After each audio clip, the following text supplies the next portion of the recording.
morning. This is the Eager Beaver Show. You are listening to a True North Eager Beaver Media Incorporated podcast.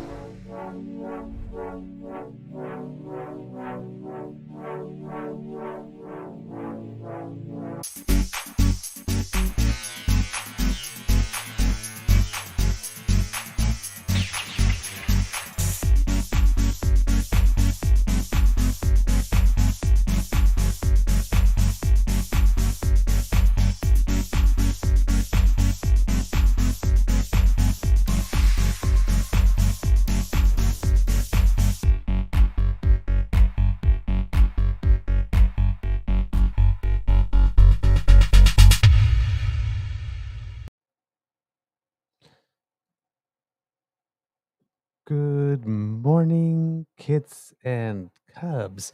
I hope I did this right because I'm flying solo. Please let me know if you do hear me. That would be very, very important. Thank you so very much. We have Mademoiselle Fox that sent us a note. It says, "Good morning, damn fam. I'm sending a note at Paul's request. He's down for the count, has a back spasm and can't rally this morning. He sends his apologies to you and all the folks." Perfect. Okay, good to know. So sad that Mr. Grizzly is not at his best, and already the kits and cubs are sending good energy and good vibes to Mr. Grizzly, as am I. So sorry to hear that he is not at his best. But of course, as we said, sending all the healing vibes, hoping that he'll be back to his usual self soon enough. Kit Moan here says, Voltaren is good help. Mr. Grizzly, my sympathies to you. All right, kits and cubs, thank you so much for your patience. If you saw the visuals for our colleague Mercedes Nichols' show come up, as you know, I'm still relatively new to production, so it seems that Mercedes was recording some shows yesterday, and her production visuals were still up, so I tried to find a way to work around. But hey, we have no problem with some of her visuals being up, and giving her a couple of free plugs because she does a very good show that's really worth listening to. So let's try this with a proper intro. All right. Good morning and hello, kids, and welcome to season 4 and episode number 377, I would say, of the Daily Beaver Morning Show here on the Crier Media Network. Yeah. Today, recording day is Wednesday, September 25th, 2024. And it's a rainy day here at the Beaver Lodge, kits and cubs. I am your host, the Eager Beaver. Pronouns him, he, hey, Mr. Beaver, and with me, well, not with me. See, I'm so used to having him here, I just go right into it. Not with me, as always, is our good friend, Mr. Grizzly, because he is having some back spasms. As Mademoiselle Fox told us, not at his best today. So we're sending good vibes and hoping that all will be well sooner rather than later. It's going to be an not sure how interesting the show it is in terms of curiosity, because we don't have clips, obviously, because Mr. Grizzly isn't here. Yeah, the day in politics yesterday was, can't say it was a slow news day, because there was indeed news, but given the pace at which news has been happening for the past little bit, it was a little slower. So that's not necessarily a bad thing, because a lot of us are a bit out of breath. One of the big things that happened yesterday is that in the House of Commons, the leader of the opposition made his speech for his non-confidence motion on the Prime Minister. And it was described very much as a campaign style speech. And the leader of the opposition uh, basically went through his entire stump that he usually puts out. Um, his four slogans and, you know, his brought back or recycled his whole nuclear winter thing if we put the carbon tax up to 61 cents per liter. Um, as recently, um, if you're on Twitter and stuff, you probably have seen the clip of Brian Lilly at a gas station being almost so giddy that gas was $1.36.6 that he could barely contain himself, and it's sort of like, you're almost there, Brian. You're almost there. And who do you got to thank for that? Because who do you blame when it goes up? So now that it's down so low, who should you be thanking? And that was 136.6, along with that um, just inflation, and along with that incredible debt that we have from ridiculous deficit spending.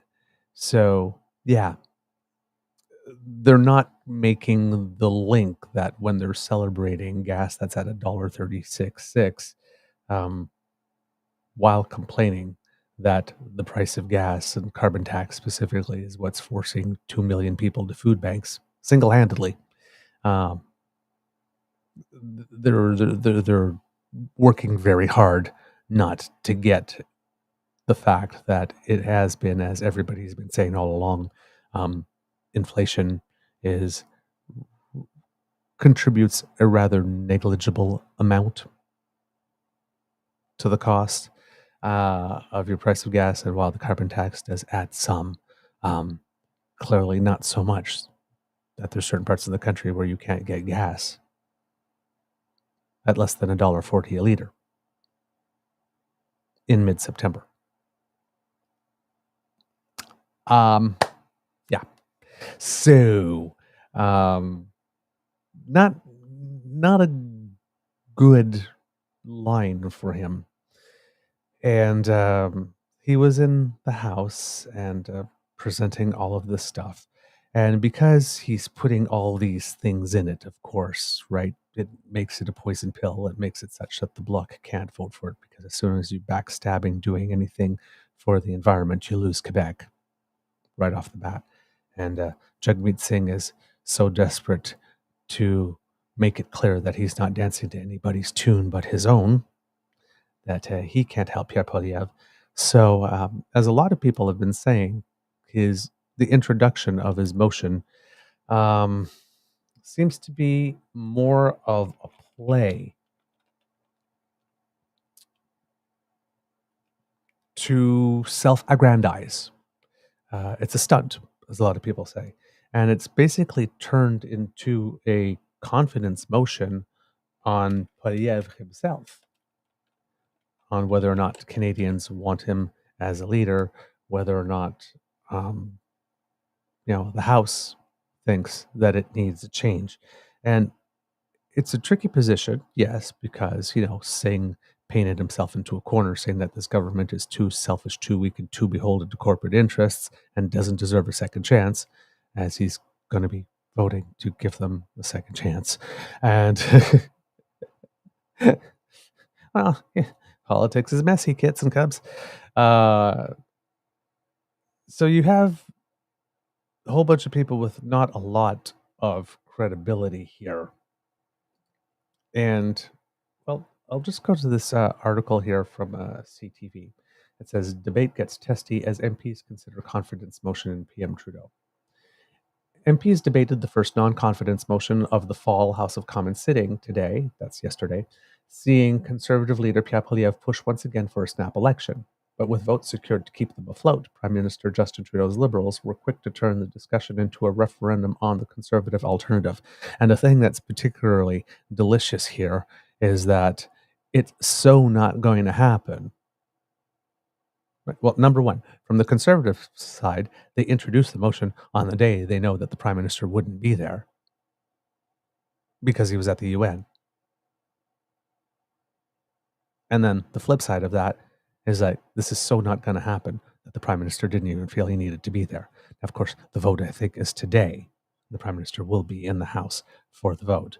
But it seems that Pierre Poilievre basically made a 20-minute speech where he asked for a carbon tax election again. And it seems that after he made his little speech, he then left the House of Commons and didn't really stay for the debate or to hear what anybody else had to say. Once again, proving that Pierre Poilievre is only here to talk at you, not with you or to you, but at you. And doesn't really care what anybody else has to say, which is not a great quality in a prime minister or a candidate for prime minister. You have to be willing at least to sit there and listen, right? Maybe perhaps with an open mind, because other people might have a good idea or an insight that you should factor in, right? Nobody has all the answers. But yet, he didn't really stay in the House for it. Pierre Poilievre first promised this motion weeks ago after NDP leader Jagmeet Singh's announcement he'd scrap the supply and confidence agreement with the Liberals. The end of the pact meant that for the first time in 2.5 years, NDP support of the government was no longer guaranteed. However, Singh and Bloc Québécois leader Yves-François Blanchet confirmed last week they'll vote against the motion, throwing cold water on the possibility of toppling the government and going into a snap election.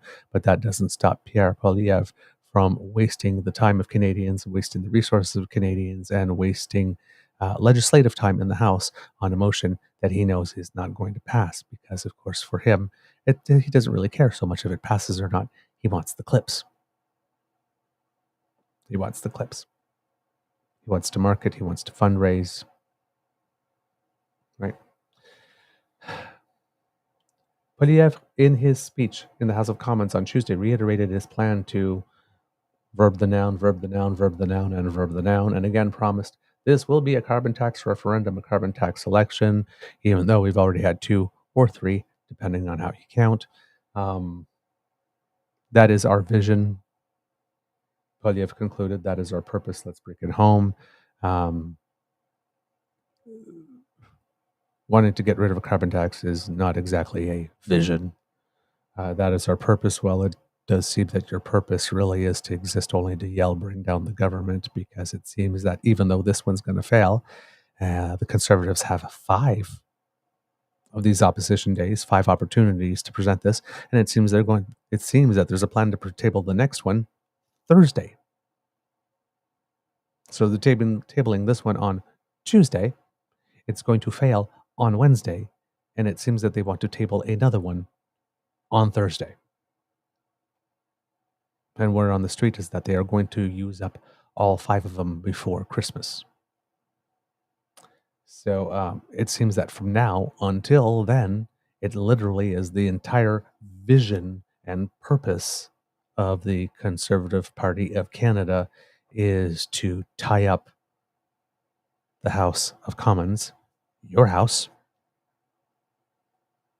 citizens of Canada, and make sure it does absolutely nothing productive for you. And he's going to ask for you to pay for it.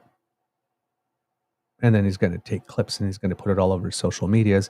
And then he's going to ask you to open up your wallet and donate to him and give him your data. But there's an affordability crisis, allegedly, but he's not going to propose anything during this House of Commons to give you relief now. He has to win first. You can't get a family doctor, and he's not going to do anything to pressure his friendly Conservative premiers to do that.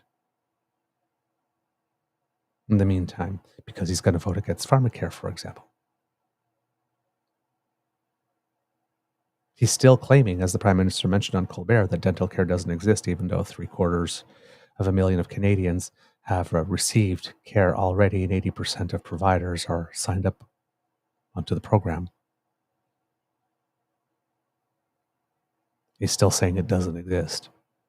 So I guess all those 750,000 Canadians just imagined that they got dental service. It's just a figment of their imagination, if we're to believe Pierre. But during question period, Government House Leader Karina Gould pivoted the discussion to focus on the Conservatives. Quote, "Today, what we are doing is demonstrating that this House does not have confidence in the leader of the Conservative Party of Canada," Gould said. The Conservatives have had a double-digit lead in the polls for more than a year, with some pollsters predicting an election held now would likely yield a majority Conservative government. The House Speaker interrupted the debate several times on Tuesday to call the MPs to order. The Conservatives will have another opportunity to table a non-confidence motion during their next opposition day scheduled for Thursday, as mentioned before. They'll also have 3 more chances between now and the Christmas holidays. So the government, I believe, because the government gets to schedule the opposition days, apparently had no problems. Says, you want them here, have them all up front. Do your worst. So the government, for a party that's in second place by a lot in the polls, is showing a certain amount of cockiness and a certain amount of confidence in itself by just handing over the opposition days all to the Conservatives in succession, and that the Conservatives seem to want to use them all. Like I said, either it's a lack of strategy by not saving one for the end, because if the government does fall before the next fixed election date, it will not be on a motion that the Conservatives would have tabled if the 5 happen before Christmas and there is no falling of the government prior to Christmas, which makes for a very strange campaign loss. We tried it 5 times, and we succeeded 0% of those 5 times, whereas the Bloc or the NDP will have tried it once and succeeded 100% of the time when it falls.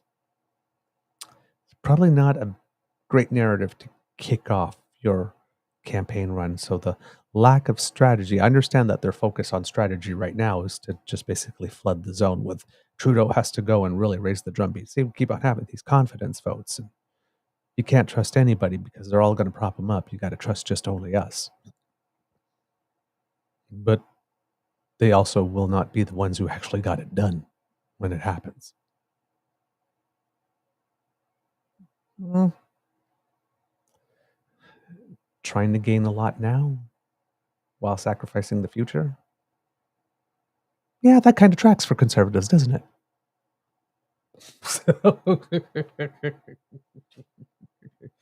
Oh my God.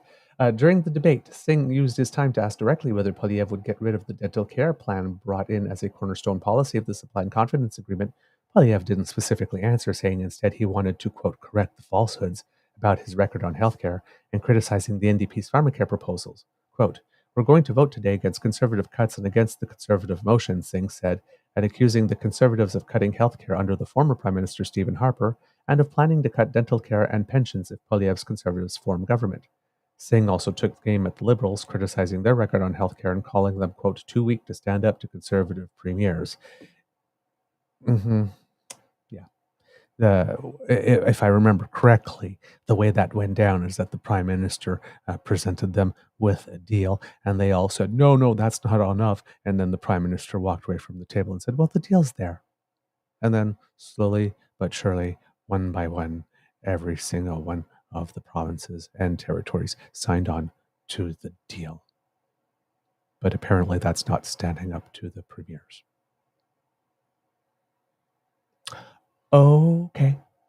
Without the guaranteed support of the NDP, the Liberals need support from other parties to stay in power. Blanchet and the Bloc, for their part, are leveraging their new voting power to push the Liberals to vote in favor of expanding and increasing pensions for seniors. And on that front, kids and cubs, I was going to say ladies and gentlemen here, Yves-François Blanchet will be busy along with one of his party's MPs, who we had actually you're familiar with based on the show. Andréane Larouche is her name, and you know her because she is one of the members of the Standing Committee on Women that called that emergency meeting that was a disaster. and went nowhere rather fast, or well, actually went to a bad place rather quickly. But she was one of the people that actually we showed her intervention because it was actually substantive and meaningful. But according to iPolitics, later this morning, Bloc Québécois leader Yves-François Blanchet is booked for an on-camera appearance alongside Bloc Québécois MP Andréane Larouche, who, as CBC News reported last week, is the sponsor of one of two backbench bills that the party is hoping to secure the backing of the government in exchange for its support in future confidence votes, as well as Bloc agriculture critic Yves Perron. And that should be at around 11:30 a.m. if you're interested in tuning into that. Larouche's proposal to boost pension benefits by 10%, which the parliamentary budget officer estimates would cost the government an additional $16.1 billion over 5 years, CBC notes, is due to begin report stage debate in the House of Commons this afternoon. Meanwhile, the other Bloc-initiated bill on Blanchet's priority list, a pitch to bar future governments from putting supply management on the table when negotiating free trade agreements, is currently before the Senate Foreign Affairs and International Trade Committee, which will hear from both Perron and the bill sponsor Luc Thériault today at around 4:15 p.m. So that is happening, and the Bloc Québécois is going to have a relatively busy day here with doing that. Deputy Prime Minister and Finance Minister Chrystia Freeland was asked Tuesday about the Bloc's demand and whether that's something the federal government can afford. While she didn't directly answer, she cited existing Liberal policies for seniors. Quote, "When it comes to further support for seniors, we are having good conversations about all possible economic measures with both the Bloc and the NDP, and those conversations are ongoing." While his government's record was being debated on Parliament Hill, the Prime Minister was in New York City, where he faced questions from reporters about his leadership. Quote, "Obviously, the Conservatives are very much thinking about power right now," Trudeau said. "I'm thinking about how we can best help Canadians." So that's from CTV on this particular issue.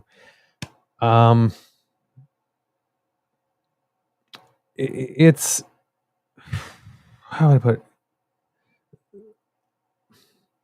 I have consternation all around, because we know that the New Democrats and Jean-Yves Duclos, who's from the Liberals, made this point the other day. The question about whether the New Democrats actually truly do support dental care is out there, because there's a whole segment of Canadians who will be eligible for dental care, but only starting January 1st, 2025. So if they really want that to go through, right, they would have to keep the government alive long enough for that last tranche, as they say, of people to be covered, and that would then expand because the coverage has been phased in by age groups. That last group on January 1st, 2025 will bring in everybody.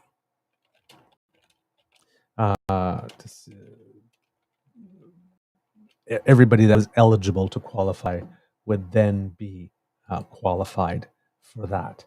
I'm not sure. I'm sort of looking here to find out who that applies to, but it's the largest of the groups that incorporates the greater number of people. That's last to join. So that needs to happen. The other thing that needs to happen is that the pharmacare program isn't actually passed yet. So the program that will be giving contraceptives free, and that will be giving diabetes medicine for free. I'm sorry, I'm tripping over my tongue like crazy today. I must be a little nervous trying to do this alone. So again, thanks for your patience. But that hasn't passed yet, and that has not yet met with royal assent. So when Pierre says that program doesn't exist, that's one that's actually still true. Pierre's, doesn't exist yet, but he should still have an opinion on it because he knows it's coming. We've been talking about it for a while. But if the NDP want that to pass, they have to keep the government going. Now, if I was the government and I was being particularly strategic, I might find a way to delay that a little bit to buy myself more time. So that could be one way that the Liberals keep on getting the NDP to vote confidence, even though they say they've ripped up the deal, is by scheduling votes or anything that gets the pharma care program off the ground a little later, after January 1st. So there could be some games going on there with scheduling. And I found the information I was looking for.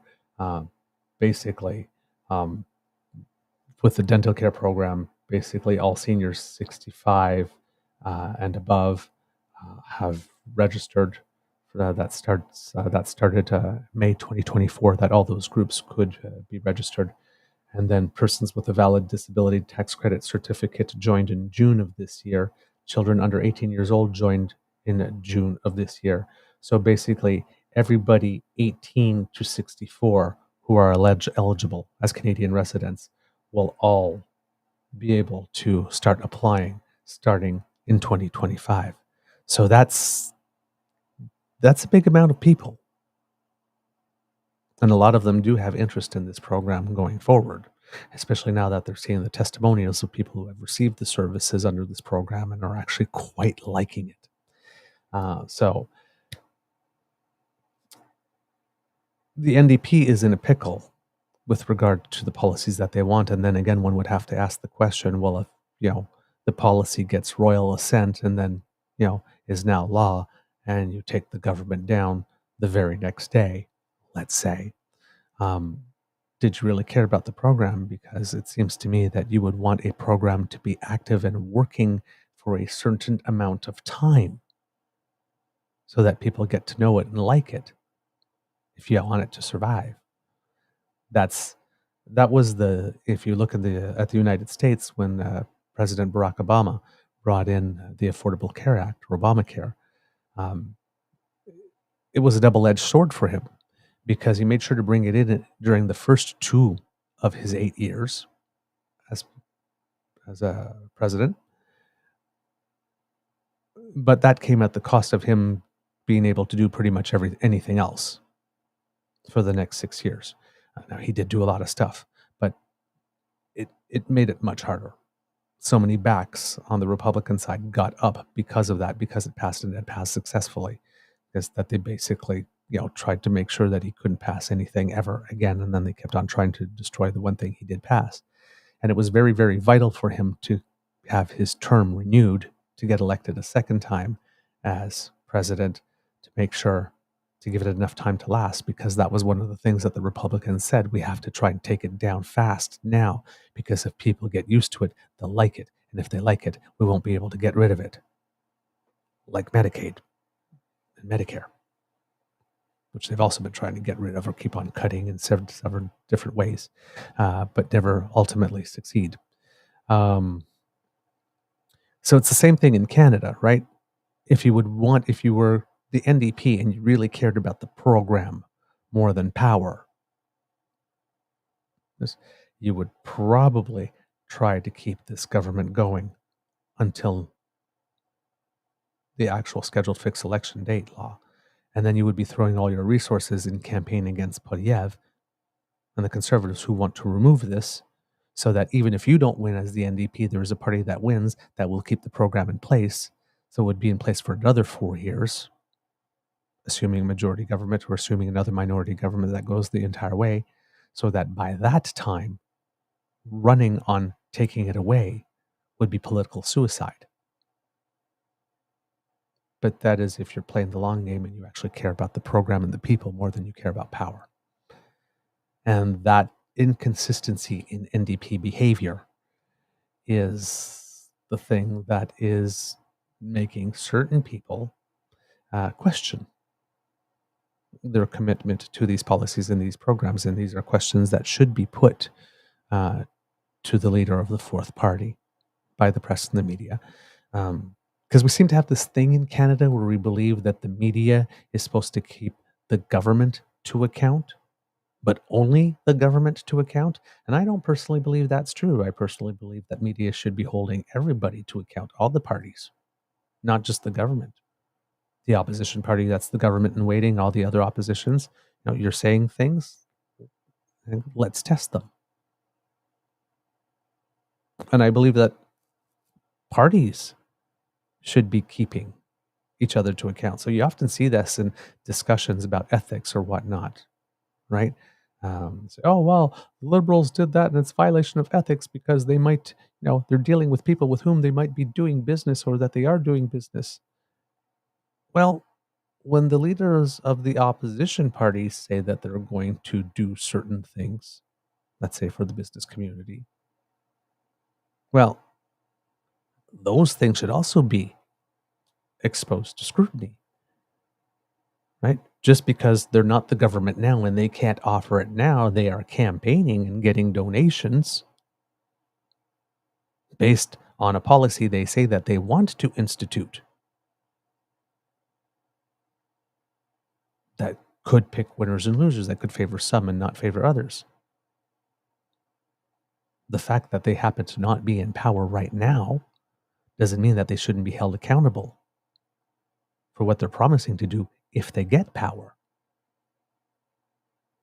So I believe that type of scrutiny when we're talking about inconsistent positions over time. Those questions should be posed by the media and should be posed by other parties to each other. Yes, much more regularly. It's not just the governing party, not only the governing party that needs to be held to account. The job of the opposition is to hold the government to account. Yeah, well, the job of the government is also to hold the opposition to account.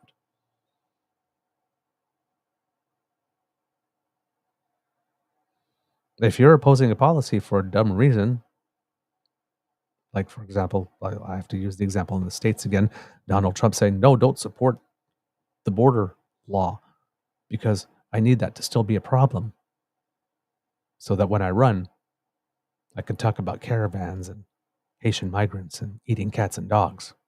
Because if you solve the problem, I can't talk about that. I can't scare the people. Probably should probably add that to his little list of slogans. The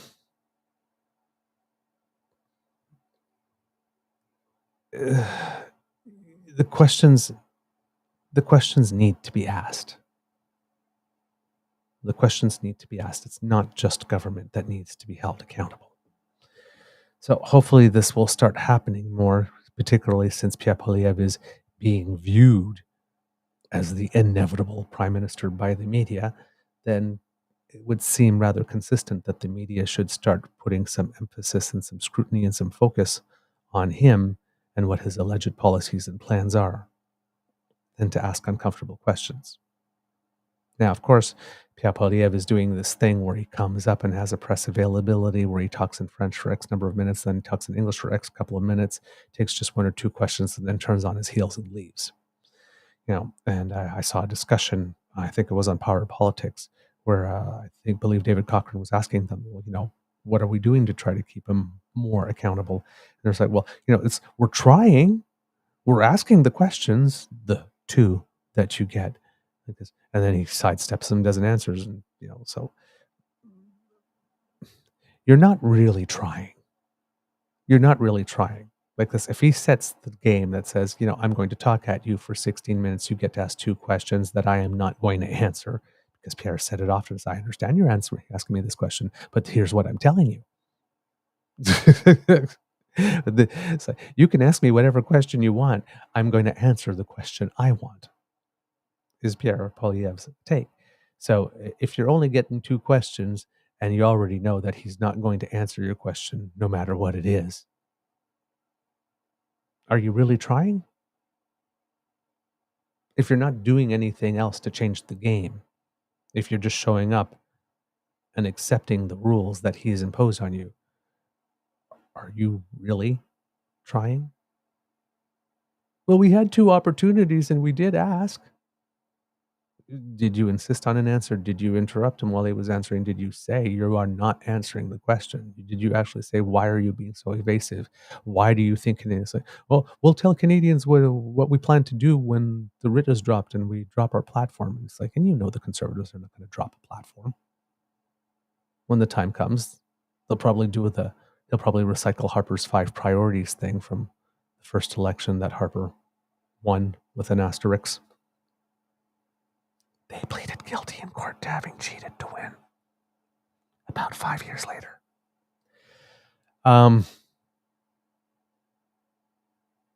There'll probably be no platform published. The Conservatives have spent the last few elections trying to get through the elections without publishing a platform for us to look at. So this whole concept that you're not allowed to know what it is that we have planned. You're not allowed to, well, not that you're not allowed to ask questions. You can ask all the questions that you want, but don't expect an answer because we're not here for that.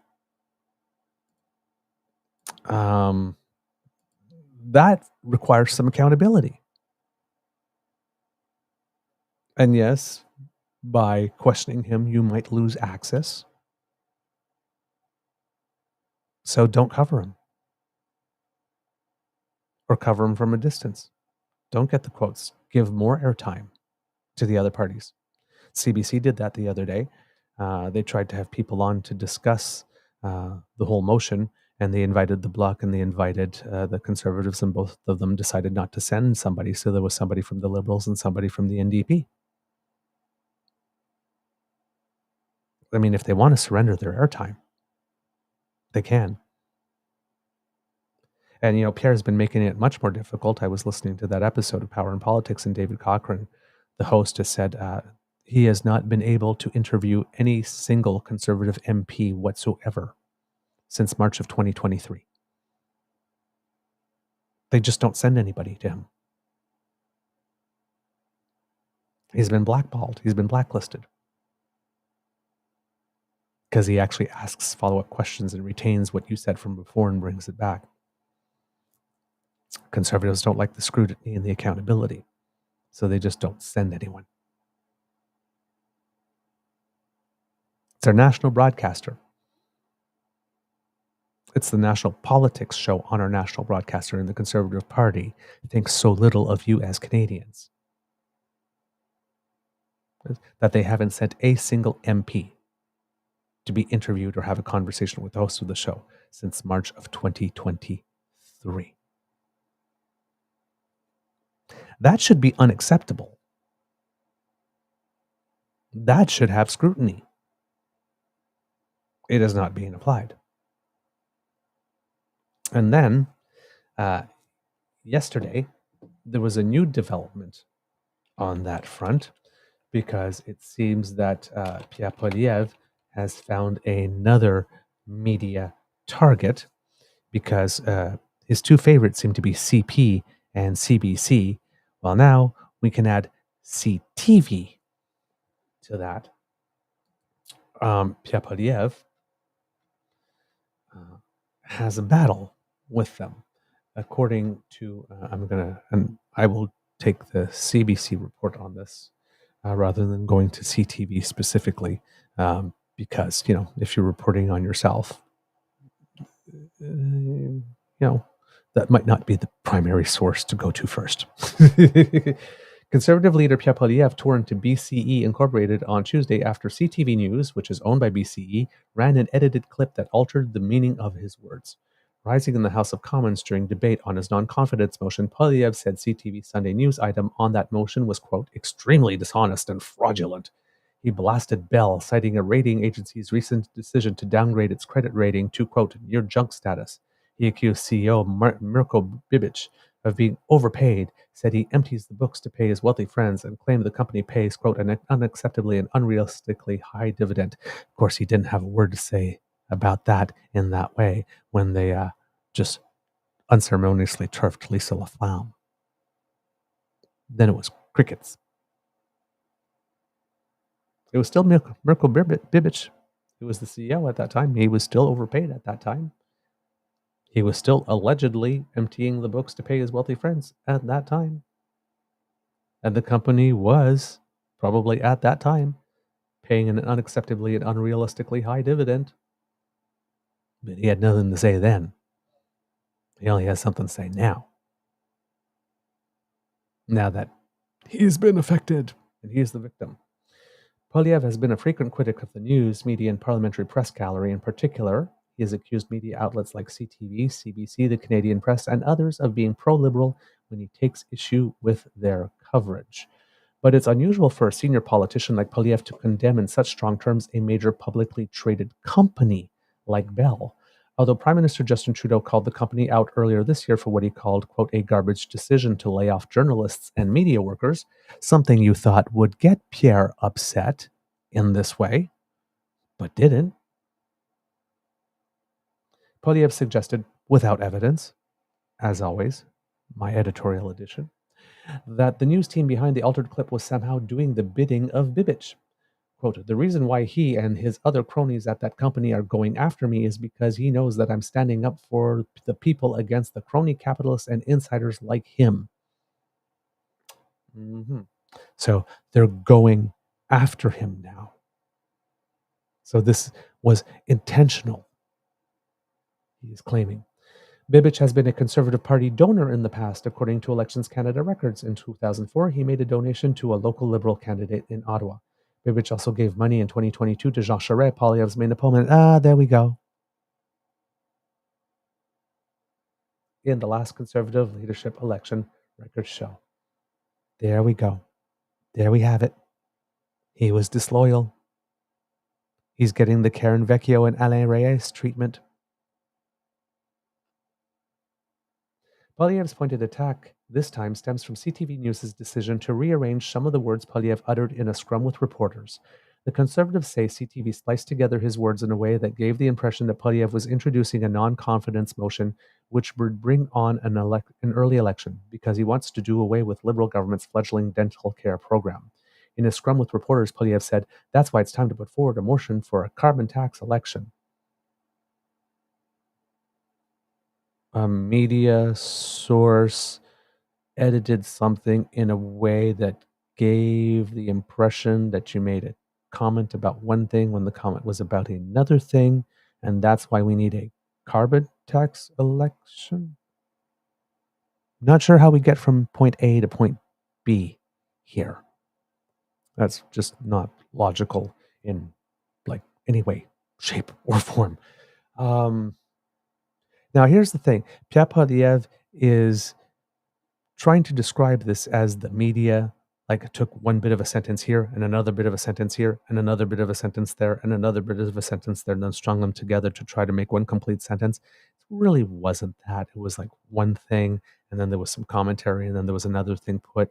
And if you like listen it together, it's like, oh, was that comment about the dental care plan or was that comment about the carbon pricing? Right? It was more like a lack of clarity or that it could be interpreted more one way than the other, but it wasn't like the company sat there and said, oh yeah, let's just put words in this guy's mouth by like taking the word off that he said, or taking the word not that he said in this sentence and inserting it in this sentence to make him say the opposite of what he said. Right? It was like two different clips aired and what was connecting them created the possibility for another interpretation. On the CTV broadcast, Poilievre was heard saying, that's why we need to put forward a motion. Those words came right after the network's reporter read from a script that said there are questions about the dental care's future with the non-confidence motion looming. That's literally it. That was the big affront. In a statement, a spokesperson for CTV said it presented a comment by the official opposition leader that was taken out of context. Quote, a misunderstanding during the editing process resulted in this misrepresentation, the spokesperson said. We unreservedly apologize to Mr. Poilievre and the Conservative Party of Canada, which is what a media is supposed to do. Yo, we screwed up. We own it. We're sorry. We retract it. Name one time Pierre Poilievre has done that about a misleading statement he's made. And that's the other thing here. The guy that abuses the House of Commons in question period to crop out clips of himself asking a tough question and then editing out the answer.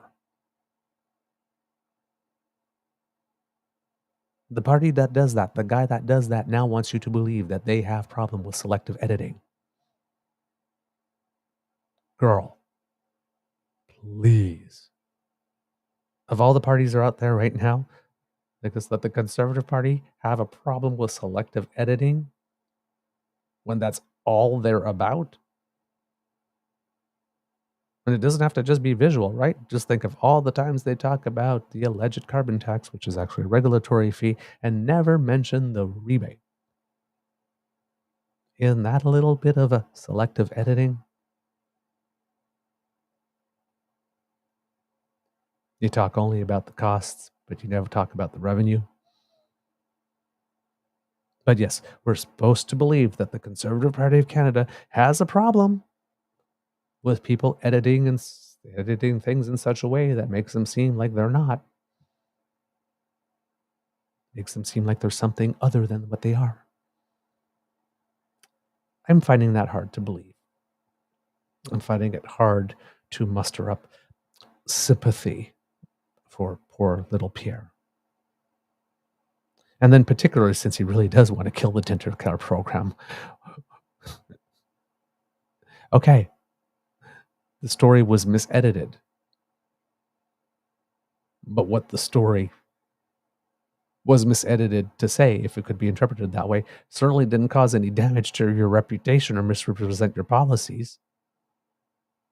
It misrepresented what you were talking about in that particular instance, but it's an adequate reflection of your policy. You do want to kill the you do want to kill the dental care program.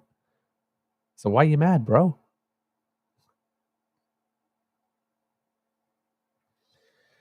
Ay. You know why he's mad. Or he's pretending to be mad. Because this allows for more fundraising letters. Send me money, give me your data.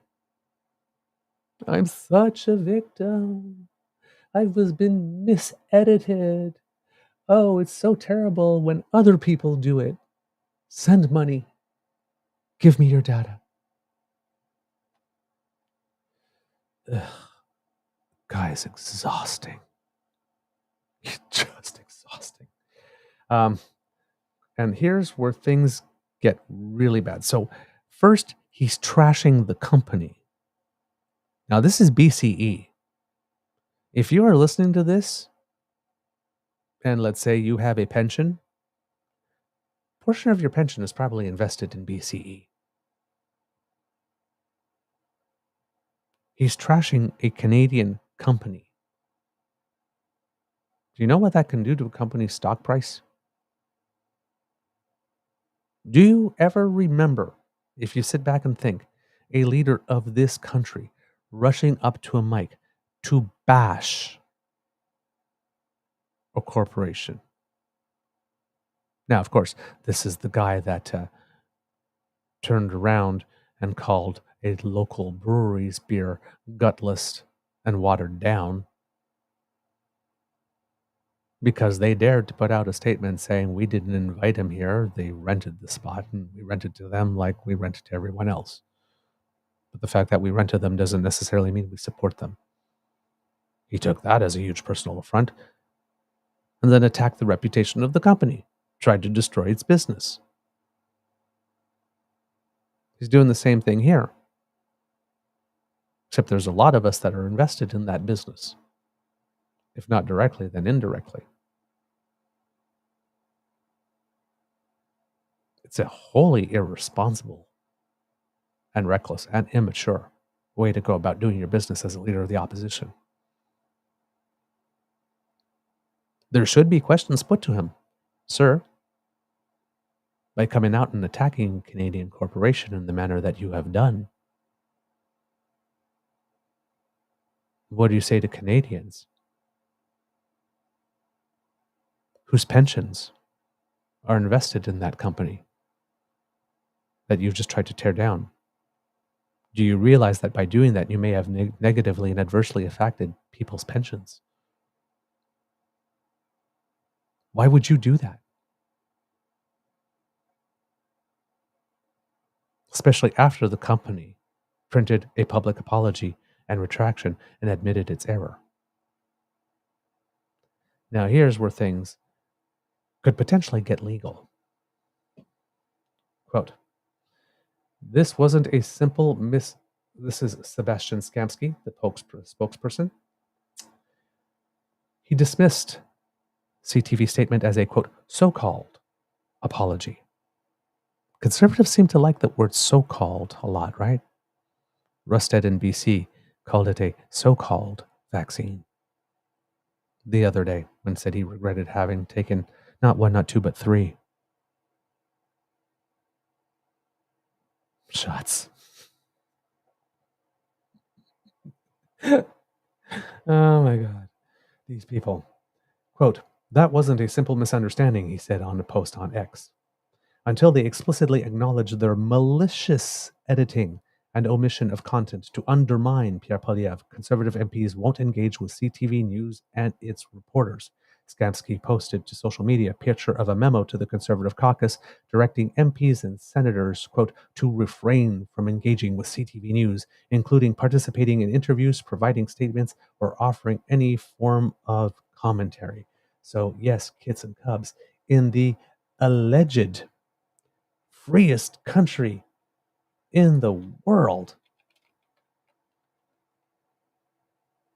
the guy who wants to be the leader of that, he just said, all of my MPs, you are not allowed anymore to interact in any way with CTV. You are no longer free to do that because I have chosen to have beef.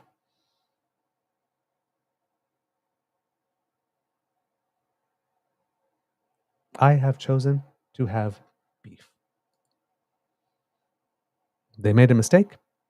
They admitted their mistake. They owned up to it. They apologized. They retracted. But nope. It was intentionally malicious to undermine me. That's bordering on, if it's not outright slander or defamation, it's bordering on it. CTV definitely has the money in the deep pockets to take it to court. I would. If I was CTV, I would sue them. I would sue the Conservative Party of Canada for claiming that I acted intentionally with malicious intent. That people sat in a room and decided, hey, let's screw this little motherfucker and edit this in this way.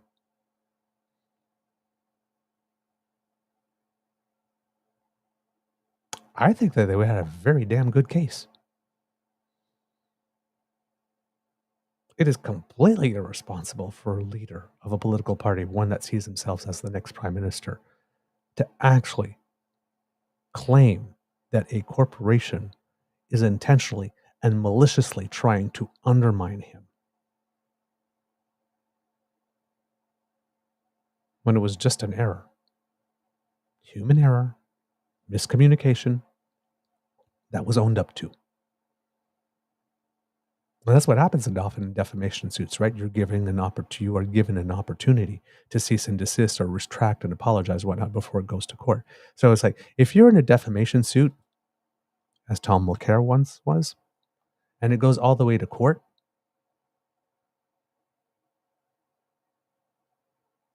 and then you get through the entire trial and you're found guilty, that means that somewhere along the way, every single off-ramp you have been given to take it back, to retract, to apologize, whether you mean it or not, but to avoid a court saying, you are someone who will say absolutely anything about anyone, no matter how damaging, and here's the verdict to prove it, which can be said of Tom Mulcair, and that's really weird because he's allegedly a lawyer, and he should have known better when to pull the ripcord on his own case. But he didn't. Maybe that's why he's not prime minister. He doesn't really have great judgment. That might be why all his takes for CTV are also all wrong. Again, judgment and discernment. But you can't do this as the leader of the opposition. You can't be going around and starting trashing Canadian companies and corporations just because they did something you don't like. Stomp your little foot in a temper tantrum and affect the fortunes of a company and the pensions of many Canadians?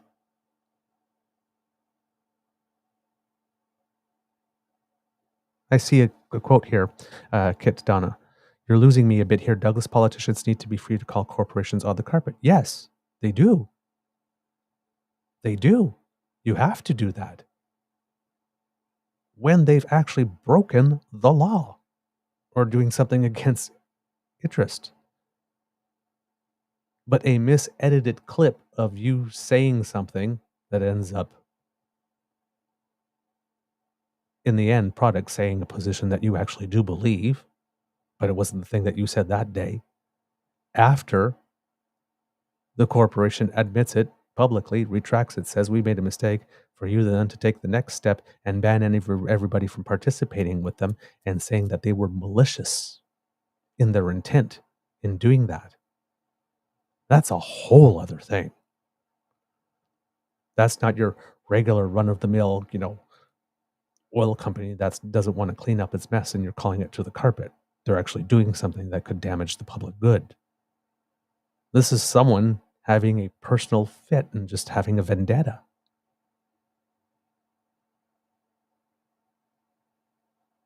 People who seek authority,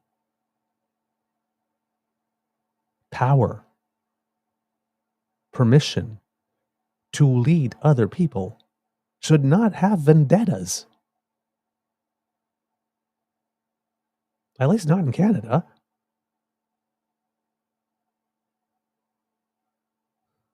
I can understand having a vendetta if you're in a nation at war and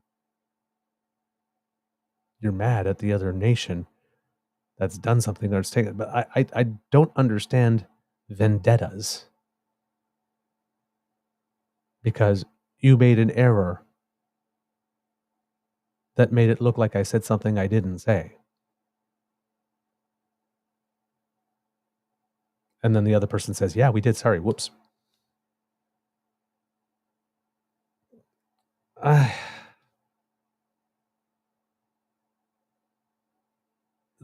This is not okay. This is not okay. You can't do that. And I understand. Also, I see this comment from Kit PNC Bio. I can almost guarantee you have money in BCE if you have any sort of retirement savings. Yeah, probably. I think another Kit said that BCA represents about 5 to 7% of the weight of the TSX composite. That's also PNC Bio. There we go, coming in with some good information. Thank you so much, sir. Really appreciate that. But yeah, this is pretty litigious, as Kadana says. This is pretty litigious language. We're talking a whole other level. Absolutely, politicians should be keeping corporations accountable, like this, calling to task when they're doing terrible things.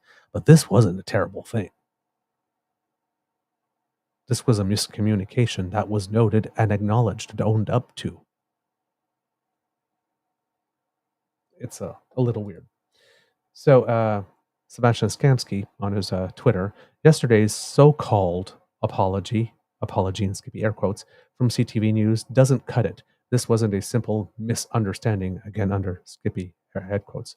Until they explicitly acknowledge their malicious editing and omission of content to undermine Pierre Poilievre, Conservative MPs won't engage with CTV News and its reporters. And the memo to the Conservative caucus reads as such, and I'm sorry, the words here are a little blurry, so I might have to actually lean in for this. So I will just slide the mic a little bit this way so I don't lose my sound while I lean in here. Dear members of caucus, and this was copied to Ian Todd and Jenny Byrne from Sebastian Skamsky, subject CTV News is flagrant disinformation. Girl, please. Dear members of caucus, on September 22nd, CTV News aired a segment on the upcoming confidence vote deliberately, no, that has not been established, misrepresenting the leader's comments.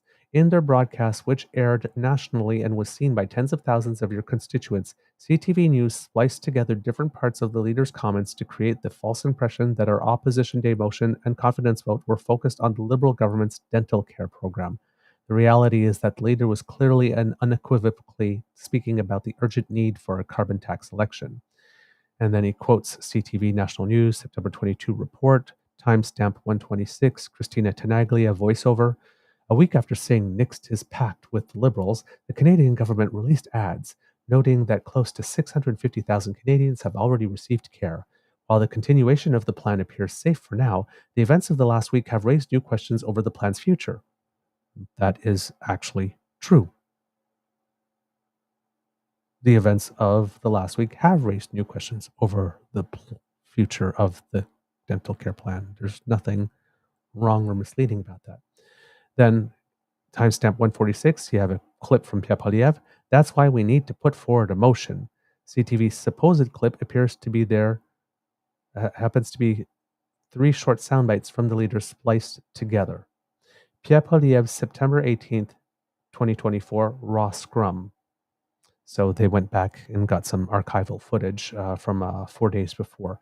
And at 114 in that stamp, after 9 years of this NDP Liberal government, they've doubled the debt, doubled housing costs, caused the worst rate of inflation in 40 years, blah, blah, blah, sent people to the food banks, unleashed crime, blah, blah, blah, blah. That's why it's time to put forward a motion for a carbon tax election.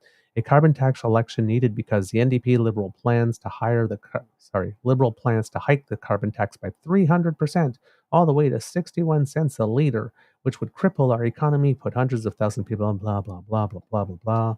So Canadians can vote to axe the tax, build the whatever, verb the noun, verb the noun, verb the noun, with a common sense conservative government. The leader never said, that's why we need to put forward a motion, as CTV had him clipped in their newscast. In reality, the full clip of that sentence shows he said, that's why it's time to put forward a motion for a carbon tax election. Literally. That's why we need to put forward a motion to that's why it's time to put forward a motion for a carbon tax election. That's what has them mad. CTV's decision to selectively edit the leader's words was deliberately malicious and intended to mischaracterize our leader's position, demonstrating a complete disregard for basic journalism integrity and ethics. In splicing the leader's words and removing irrelevant context, they created a false narrative to provide favorable coverage for the Liberal government and the Prime Minister. And again, boo-boo kitty, muffin, sweetheart. If you are going to say that and want that to stick, you have to be a person and you have to be from a party that doesn't practice this as a routine. Despite our office's clear and immediate response, their reaction has yet to reflect the gravity of the situation. This is not an issue of a simple editorial oversight or a, quote, misunderstanding during the editing process, as CTV would have their viewers believe. It's a deliberate attempt to manipulate the public's understanding of our common sense message with the goal of undermining our position. He has no way of knowing that. He has no information on which to come to that conclusion in any way, shape, or form. He doesn't. He's filling the blanks with what he needs, wishes, wants to be true for this narrative to stick. But he has absolutely no information. He wasn't in the editing room. There was no whistleblower that leaked something that said, yeah, they did this on purpose. He's just making this up. He's literally just making this up. Until CTV issues a formal and unequivocal apology, one that explicitly acknowledges the malicious nature of their editing, that's never going to happen. And not merely dismiss this as a mistake or error, we will not engage with them. Effective immediately, all members of the Conservative caucus will refrain from engaging with CTV News, including participating in interviews, providing statements, or offering any form of commentary to CTV News and its reporters. This extends to any meetings with Bell executive staff or lobbyists. And debates? Is this laying the groundwork for Pierre to skip debates? What if a debate is carried on CTV? You still not interacting with them, conservatives? Our stance is clear. We expect fairness, accuracy, and accountability in how our positions are represented, but we don't expect us to do that when in the way we represent the positions of other political parties, though, right? You expect it, but you don't give it. Because if you expected fairness, accuracy, and accountability, if those were values for you, if those were truly values, you wouldn't be doing this to CTV. You would be accepting that this is an honest mistake, and you would be moving on with living your best life.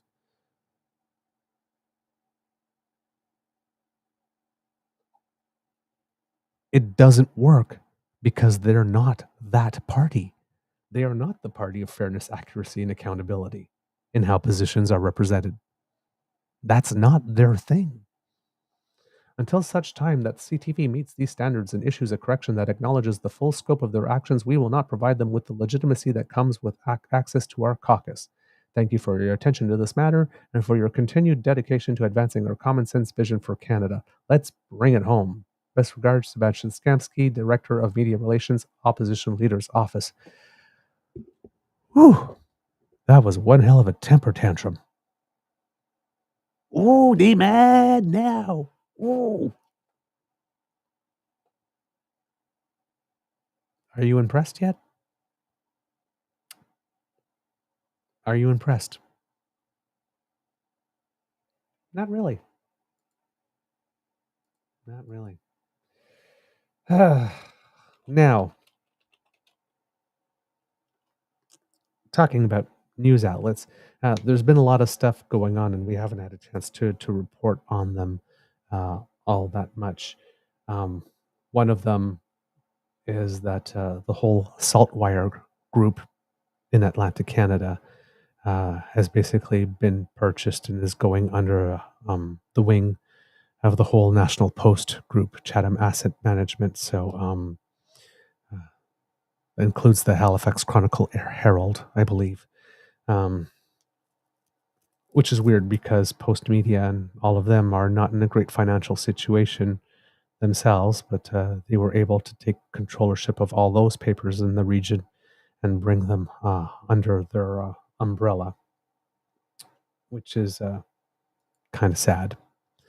And there's another radio station, I believe, out in the BC area, if I'm not mistaken, that is shutting down as well, which is also very sad. Um, Back here in my region, it's been about a month ago or so, but the whole sort of Chorus Media Group, there were huge, huge cuts there that have pretty much made so that the radio stations are for all intents and purposes, pre-programmed and run from somewhere else. And I believe we may have even lost our local newscast um, on Global. So we're in a situation where we have a whole lot more news deserts being created, unfortunately, which is not great for us in terms of our public media and, you know, our ability to be informed. It seems to now be all coming from one central agency. And if we're talking about a Chatham Asset Management Group, um, that's American owned and very GOP friendly. That's not in our best interests whatsoever. And I really would hope that the government in the next election campaign would be running on changing those foreign ownership laws, because that's something that Stephen Harper changed. And I really thought that the current government would repair, but seems somehow they did not. I don't know if there's any contractual things there that have made it such that that's the case. But yeah, that isn't great. Um, and here the company here is Brent. It's from Brett Minier, purveyor of hot and ice cold takes, host of NL Newsday on CHNL 610 AM. And he's the one that put out the tweet that said, well, the entire Radio NL newsroom has been terminated. So, yeah. And Radio NL serves the Kamloops region in British Columbia. So we're losing radio stations, we're losing local news, we're losing, and that's whether it's audio, visual, or print. And it all seems to be going under the umbrella of a select few people um, who don't necessarily have our best interests at heart as Canadians in terms of getting news to us and making sure that we are informed. I do not know what the solution to this is, to be totally honest. I really don't, because the landscape is just changing so damn fast. So damn fast, and it's hard to adapt. But yeah, we are losing our news. Now, other news about alleged news groups that has recently been in the news has to do with our good friends. Not really. At Rebel Media. Yes, it seems that Rebel Media, that's all about government accountability and, wanting the government to spend wisely.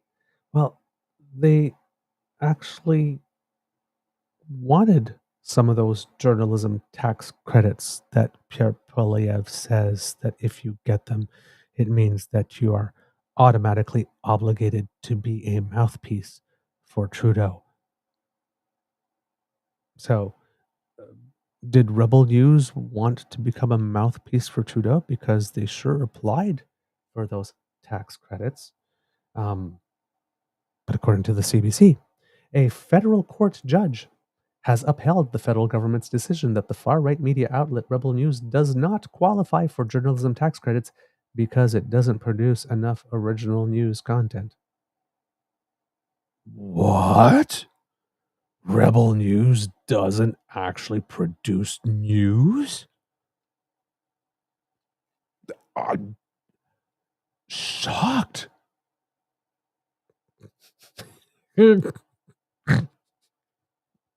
Sorry. Couldn't keep a straight face there. Sorry. The decision is the latest installment in a long-running battle between Rebel News and the federal government. The outlet applied in May 2021 to be designated, quote, a qualified Canadian journalism organization, but was rejected by the Canada Revenue Agency, which found that less than 1% of its content was original news. Less than 1% of its content was original news. Of course, I'm sure Rebel News didn't help itself when people were trying to hold them accountable and then went into court and said, well, we're not a news organization. So I bet you they're going to get all mad now that the court turned them down. It's like, again, don't get mad, bro. You're the ones who testified in court yourselves that you're not a news organization. Why are you mad? The designation allows news outlets to claim a refundable tax credit on the salaries of newsrooms employees, a measure introduced by the Liberal government in 2019 to bolster the country's struggling media industry. It also allows subscribers to claim the digital news subscription tax credit. According to the Income Tax Act, eligible organizations must be, quote, engaged in the production of original news content.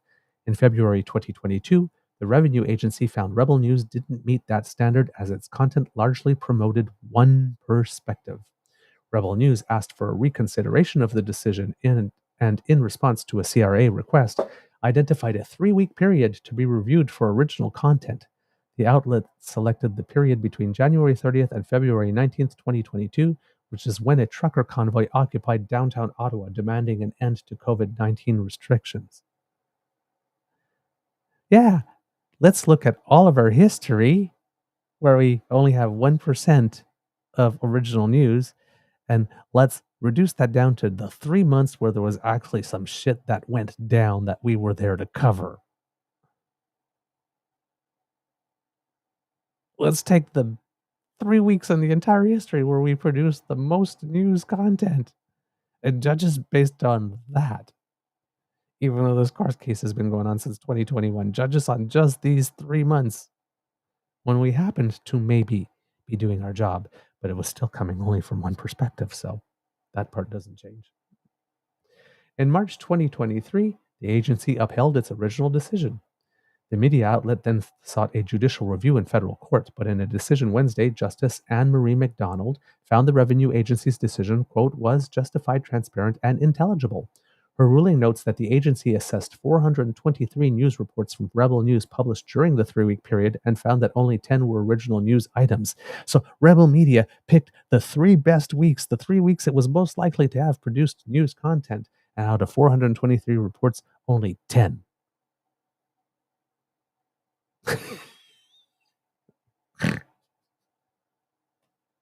You know you're not producing news when your best period of news production in your entire existence yielded 10 original news reports out of 423. Of the rest, quote, 283 of the items were not based on facts, nor were multiple perspectives actively pursued, researched, analyzed, or explained by a journalist for the organization, the judge wrote. A further 135 of the news items were identified as being curated content or material rewritten from other sources. I feel very sorry for the person that had to watch all those 423 individual reports. That was definitely work, and they certainly were not paid enough. Rebel News also argued that the qualified journalism designation violates the principles of a free press, suggesting that the designation forces media companies to become, quote, reliant on and incentivized by government to conform to their standards, according to the decision. No, not reliant on and incentivized by government to conform to government standards, reliant on and incentivized by government to conform to the standards set by the media industry. That's another industry that self-regulates and has a board, like colleges of physicians and colleges of psychologists and all that kind of stuff. It's not the government standards. It's the journalism industry's own standards. But McDonald rejected that argument, finding that the media outlet failed to, quote, explain or offer any evidence on how the refusal of status to allow it to receive tax credits impedes its ability to work or impedes its freedom of the press. It seems to be doing quite fine without it. Rebel News and its lawyers did not immediately respond to requests for comment, but in a post from June, founder Ezra Levant said that, quote, nothing less than the future of independent journalism in Canada was at stake in the legal battle. We want the money, but don't force us to conform to any standards. Last fall, the federal government announced it would temporarily increase the Canadian journalism labor tax credit from 25% to 35% and would increase the cap on eligible salaries from $55,000 to $85,000. Media outlets with the designation are also eligible for part of the $100 million that Google has promised to pay Canadian news publishers annually. However, other outlets may also qualify for that funding if they meet criteria set out in the Online News Act. Earlier this year, Google put out an open call to news organizations that wish to receive compensation under the Online News Act, and about 1,500 outlets applied for the cash. Rebel News did not put its name on that list. I wonder why. So, yeah, twice now, Rebel News is not news. Once because Rebel News themselves said it, and once now because a federal court judge has said it.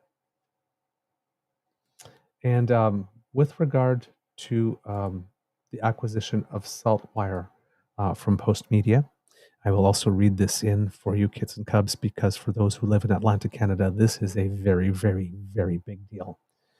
Atlantic Canada's largest newspaper chain is now officially owned by the Toronto-based Post Media Network on Monday, and this was in August, so late August. Postmedia confirmed the closing of its $1 million purchase of Saltwire Network Incorporated and the Halifax Herald Limited. In a short statement on its website, the sale was approved by a Nova Scotia Supreme Court judge on August 8th. Andrew McLeod, Postmedia's president and CEO, said his company is, quote, delighted to welcome the new media properties, saying the sale, quote, preserves their vital role within the community. The Halifax Chronicle Herald, acquired by Postmedia in the sale, was an independent daily newspaper founded almost 200 years ago. In 2017, the owners of the Herald created Saltwire Network Incorporated, which bought more than two dozen newspapers, including the Cape Breton Post in Sydney, Nova Scotia, the Guardian in Charlottetown, and the Telegram in St. John's. Quote, we are grateful to those who collaborated with us in developing a more sustainable model for these publications, McLeod said. Through this acquisition, we are not only broadening our reach, but also reinforcing our commitment to quality journalism and community engagement. Postmedia will ensure the continued operation of its publications. It was confirmed during the insolvency court hearing last month in August, that the company's pension plan would be wound up, a move affecting 426 members. Court heard the plan is 90% funded with a $6 million liability. In a statement issued Monday, Island News Guild Local 30130 called the acquisition of Charlottetown's The Guardian and Summerside's Journal Pioneer, quote, good news. Staff at The Guardian have been assured the paper will continue publishing daily and that the Journal Pioneer will remain a weekly newspaper, it said. Quote, staff are also heartened Postmedia has signaled its commitment to local news in PEI by offering long-term positions to almost all editorial staff, the union said. However, the long-term future of workers in departments like circulation, advertising, customer service, finance, and production remains uncertain. Quote, staff believe maintaining local jobs in the community is critical to retaining both subscribers and clients, the union said. Last week, the union representing workers at the Telegram confirmed that 4 of the paper's 13 newsrooms positions will be eliminated. So that's what I have from that.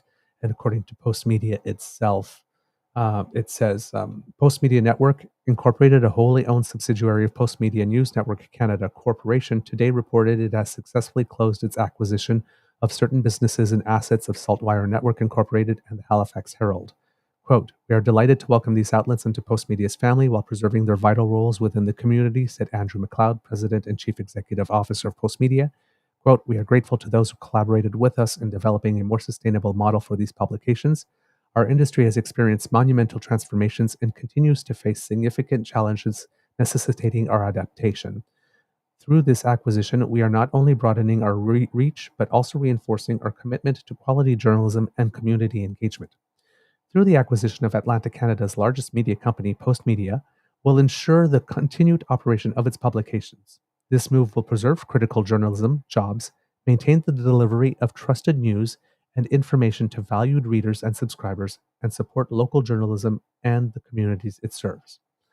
Postmedia Network Canada Corporation is the holding company that owns Postmedia Network, a Canadian media company representing more than 130 brands across multiple print, online, and mobile platforms. This one company controls 130 brands.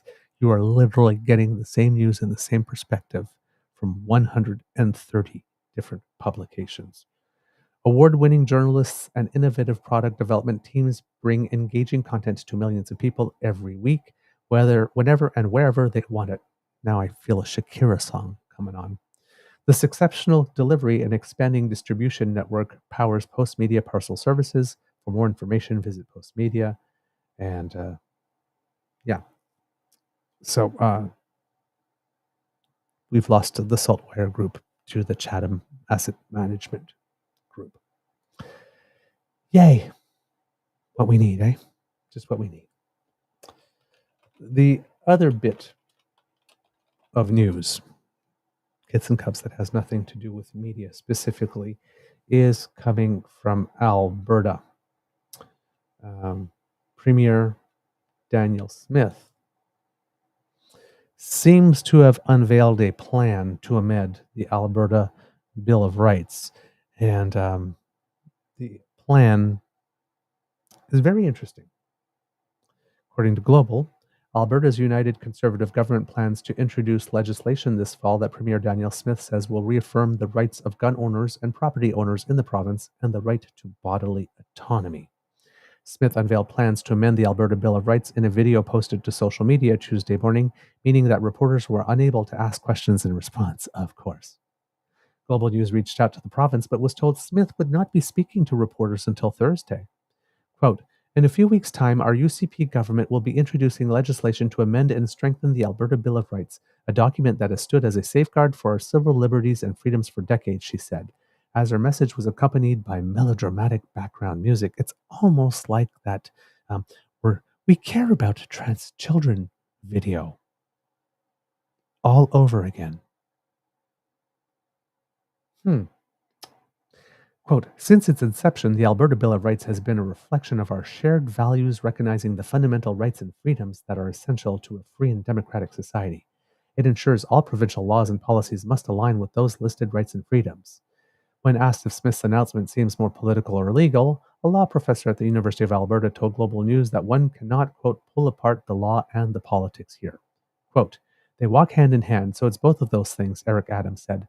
Obviously, there's an attempt to change some aspects of some fundamental parts of the Alberta legal system by expanding the Bill of Rights, but they, in some ways, are pretty modest. Adams says it is important to note that the official wording of the coming legislation is not known yet, and that will give a clearer indication of what impact the proposed changes may or may not have. Smith indicated plans for 3 different amendments to the Bill of Rights. It was not immediately clear how or if the amendments would materially impact Albertans or their rights. And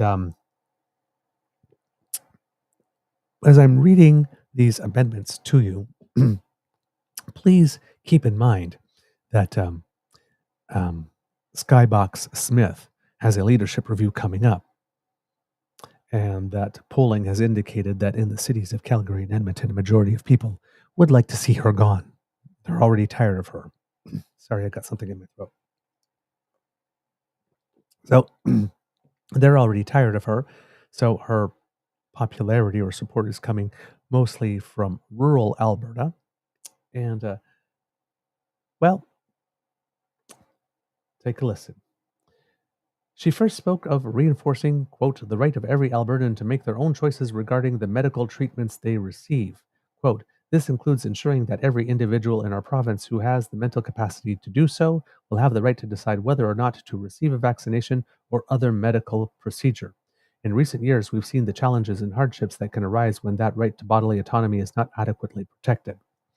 Okay, that I know of, every Canadian citizen has the right to receive or not a vaccine or refuse treatment. That already exists that I know of. I know that in certain professions, your profession has the right to mandate it. And again, you have the choice to refuse that. Now, that choice of refusing it means that you might not be able to stay in that profession, but the choice is yours as to whether or not you want to meet the conditions for holding the job that you have as set by your employer or not.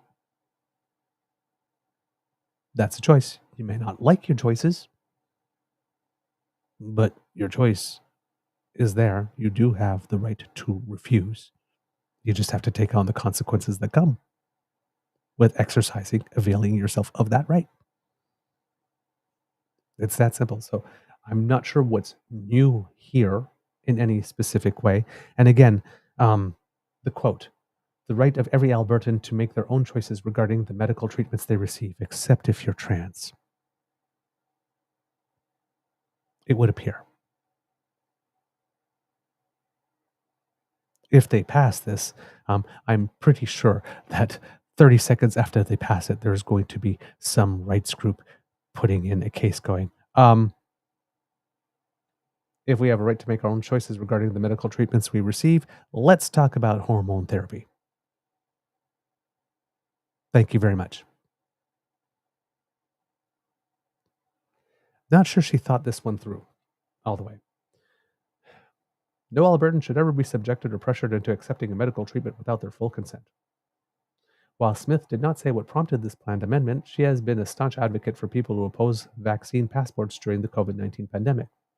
Another amendment Smith spoke of Tuesday was to ensure that, quote, no Albertan can be deprived of their property without due process of law and just compensation.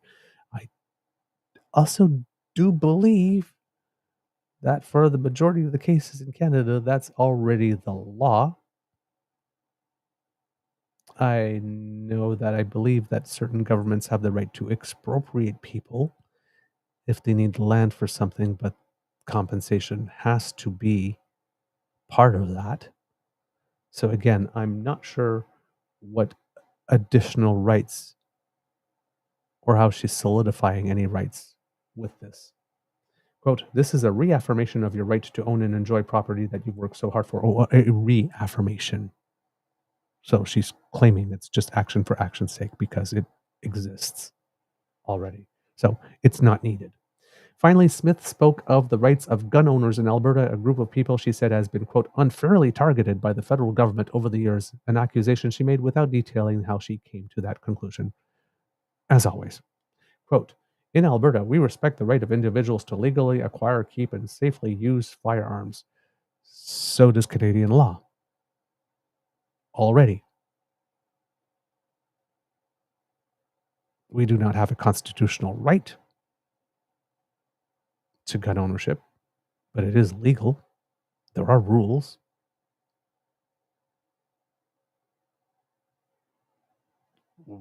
There are kits in the chat who own guns, who own firearms already. I'm not sure why, again, why this is there. But all of these things seem very American, don't they? Don't they? University of Calgary political science professor Lisa Young says she believes Smith's primary audience right now is the UCP membership and that these announcements are geared towards that group. Quote, she is facing a leadership review in early November. There is lots of talk that she might be in trouble, that people in the party are dissatisfied with the speed with which she has taken some actions, that it's not the government that they were expecting. And so we see a lot of efforts to communicate to the party based on issues that are of particular concern to them, Young said. So this is basically a gaslighting operation. Hey, you people in rural Alberta, I'm going to defend your right to refuse medical treatment that you already have. I'm going to support your right to own property, which you already have, because I'm reaffirming it. And I'm going to defend your right to own firearms, which you already have, so long as you're willing to do it in compliance with the law. Look at me, I'm standing for you, but she's offering them nothing. She's offering them nothing. There is no material improvement. You will not be able to take this Alberta Bill of Rights, go somewhere and say, I have this right. You won't be able to be a nurse in a hospital saying, I have a right to refuse this vaccine and keep my job. That doesn't change. It changes none of this. And I'm guessing she's announcing this in such a way as she wants people to believe that these will somehow override or supersede federal law or the charter, which they won't. So there must be something going on in the UCP. Those internal polling numbers must be absolutely horrendous for her to feel that she needs to secure the vote of Albertans who live in rural areas. And by saying that she's going to defend a right to refuse medical treatment, which they already have, the right to own property, which they already have, and their right to own a firearm, which they already have.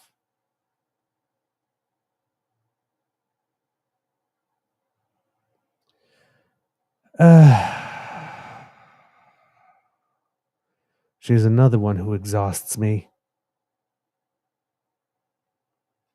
Young noted that Smith ran for the UCP leadership on the promise that she would do something to change the law to make sure people who were unvaccinated were not discriminated against, but hasn't taken any specific action on that front since being elected because she can't. She can't. Because it's not discrimination for an employer to say, If you are not willing to meet the requirements of having this job, then you cannot work here. You're not being discriminated against because of your vaccine status, which is not a protected grounds of discrimination anyway. You're not being discriminated because of your age or your ability or your race or your ethnicity or your language or your gender or your sexual orientation or your sexual identity. You're being discriminated, Skippy air quotes, because your employer said, in order to work here, you need to do A, B, and C. And you say, well, I want to work here, but I don't want to do C, but I will do A and B. And then your employer goes, well, thank you for coming, but you can't work here. That's not discrimination. That's you saying, I intend to be insubordinate. And an employer say, well, thank you, but you will be insubordinate somewhere else. Because we don't play that. Not sure that's discrimination. Now, I mean, if your whole thing is that we are constantly and always the victims, then, oh, yes, well, of course, yes, this is discrimination. Just like that CTV error is malicious intent to undermine me. But if you're one of the 90% of us who live in the real world and are still tethered to something called reality, I don't know what's going on in her head here. Because none of this is going to materially change anybody's lives in any way for the better. I think it would be difficult for her to face the party membership that had elected her, in part based on this promise, if she hadn't done something, Young said. This really is something that is of far greater interest to the party base than to the typical Albertan. I don't think that the general public is really all that focused on relitigating COVID, but certainly supporters of the UCP inside the party are still very much focused on this issue. Adams said the province's Bill of Rights is charter-like because it guides judges in telling them they potentially should not enforce laws that contradict the document. Quote, but keep in mind it has one very important distinction. The Charter of Rights and Freedoms is a constitutional document in the Constitution of Canada that controls all legislation in Canada, federal and provincial, he said. The Alberta Bill of Rights can only apply to laws within Alberta enacted by the Alberta legislature. So all federal laws, including all criminal code provisions, are not in any way touched upon by the Alberta Bill of Rights. The Bill of Rights can say nothing about valid federal laws, including valid federal laws in relation to firearms, use or misuse. If the criminal code declares a particular weapon illegal, there's nothing the Alberta Bill of Rights can do about that. Any valid federal law about guns will not be impacted in any way by the Alberta Bill of Rights. And that's, again, from Mr. Adams, who is just trying to find, because it had been a little while since we spoke of them. And for some reason, I've lost in the article where it is. Sorry, I was trying to requote who Adams was and from which organization, but I cannot see it there, unfortunately. When asked about reaffirming bodily autonomy, Adams said he believes Smith was primarily referring to past policies used to incentivize vaccination against COVID-19. Quote, there were incentives, of course, during COVID-19 to becoming vaccinated, but no one was vaccinated against their will, he said. It's just that there were negative consequences. You might have your job impacted by taking or refusing to take a vaccine. Quote, so there will be some, I think, attention to how this protection for vaccination is worded, because it has always been the case in Canadian law that the government has not been able to compel medical treatments on individuals. Based on the wording in Tuesday's based on the wording in Trudeau's, I keep on wanting to say Trudeau's video. Let's try that a third time. Based on the wording in Tuesday's video, Adams said Smith's message suggests to him that the coming proposals to amend gun and property rights will likely have little impact on life in Alberta, aside from additional rights to compensation for property owners. However, he said the message on medical freedoms has the potential to, quote, have the most far-reaching impacts into Alberta life, depending on how the legislation is worded. Quote, because a number of healthcare facilities require vaccination of various kinds in order to work in hospitals or to conduct surgeries, Adams said. So, for example, blood-borne illnesses, hepatitis and the like, have been largely eradicated within hospital settings because of vaccination programs for hospital workers. It's a little bit unclear whether the Premier's announcing that all of those have to be scrapped. We will have to see the final wording when it's available. NDP leader Naheed Nenshi called Smith's proposed amendments to the Bill of Rights, quote, nothing but desperate virtue signaling over issues that she thinks will help her leadership review. Quote, Canadians' fundamental human rights are protected by the Charter of Rights and Freedoms, and this or any provincial bill does not override this, Nenshi said in a statement. Quote, the Premier's constant playing to her base isn't just irritating, it has real consequences. For example, she's focused on people who refuse to get a vaccine. She's not focused on parents who want the best care for their kids or for those struggling with mental health and addiction who continue to lack access to critical services. So there you go, kits and cubs. Daniel Smith going on a little bit of a flight of fancy that pretty much everyone is agreeing will not have much impact in any way, shape or form in changing people's lives materially. Again, only in the area with regard to vaccines, if she is saying that hospitals and stuff that she regulates, because those are a provincial thing, no longer have to have a vaccine requirement for their staff. But that will come with a whole other set of problems. A whole other set of problems. And on the compensation front, okay, might you be able to change the law to say that you're entitled to greater levels of compensation for property that needs to be confiscated or expropriated in a certain way. Okay. If they would like that to be the case, that's no problem, but it's not like there was no compensation now. And that you will have increased rights or more legal basis to make a claim for compensation than you had before. You might be able to get more of it, but none of it will strengthen your case at the outset. So I am really, really, really, really, really not sure what it is that they were trying to do there. Oh, well, it seems that Danielle Smith is pretty much just really preoccupied with Danielle Smith remaining premier at the moment. She's really, really, really not popular at the moment for some reason, but way more popular in rural Alberta. And of course, the leadership vote, probably confirmation happens by riding association. So, but she's in panic mode. She's clearly in panic mode if she's pulling this kind of stuff, which is a shame. Because had she just been doing her job in the way that she promised to do her job, the things that she said she wasn't going to touch, she actually didn't touch them, and the things she said she was going to do, she actually did do them, she'd probably be in better standing. We'd probably still be complaining about it over here and pointing out some things that weren't very wise or sound, but she might be doing better with Albertans. And it seems that the main issue here is primarily the healthcare stuff. She's breaking too much too fast and people don't like it. Pretty much that simple. But Danielle likes to have her way. So it doesn't look like anything there is about to change anytime soon. All right, kits and cubs. Let's see if I've got a couple more tidbits for you before we have to go today.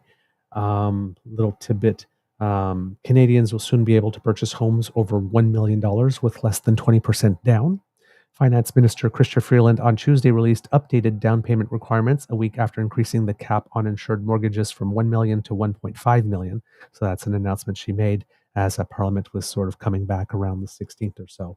And this is the second part of it.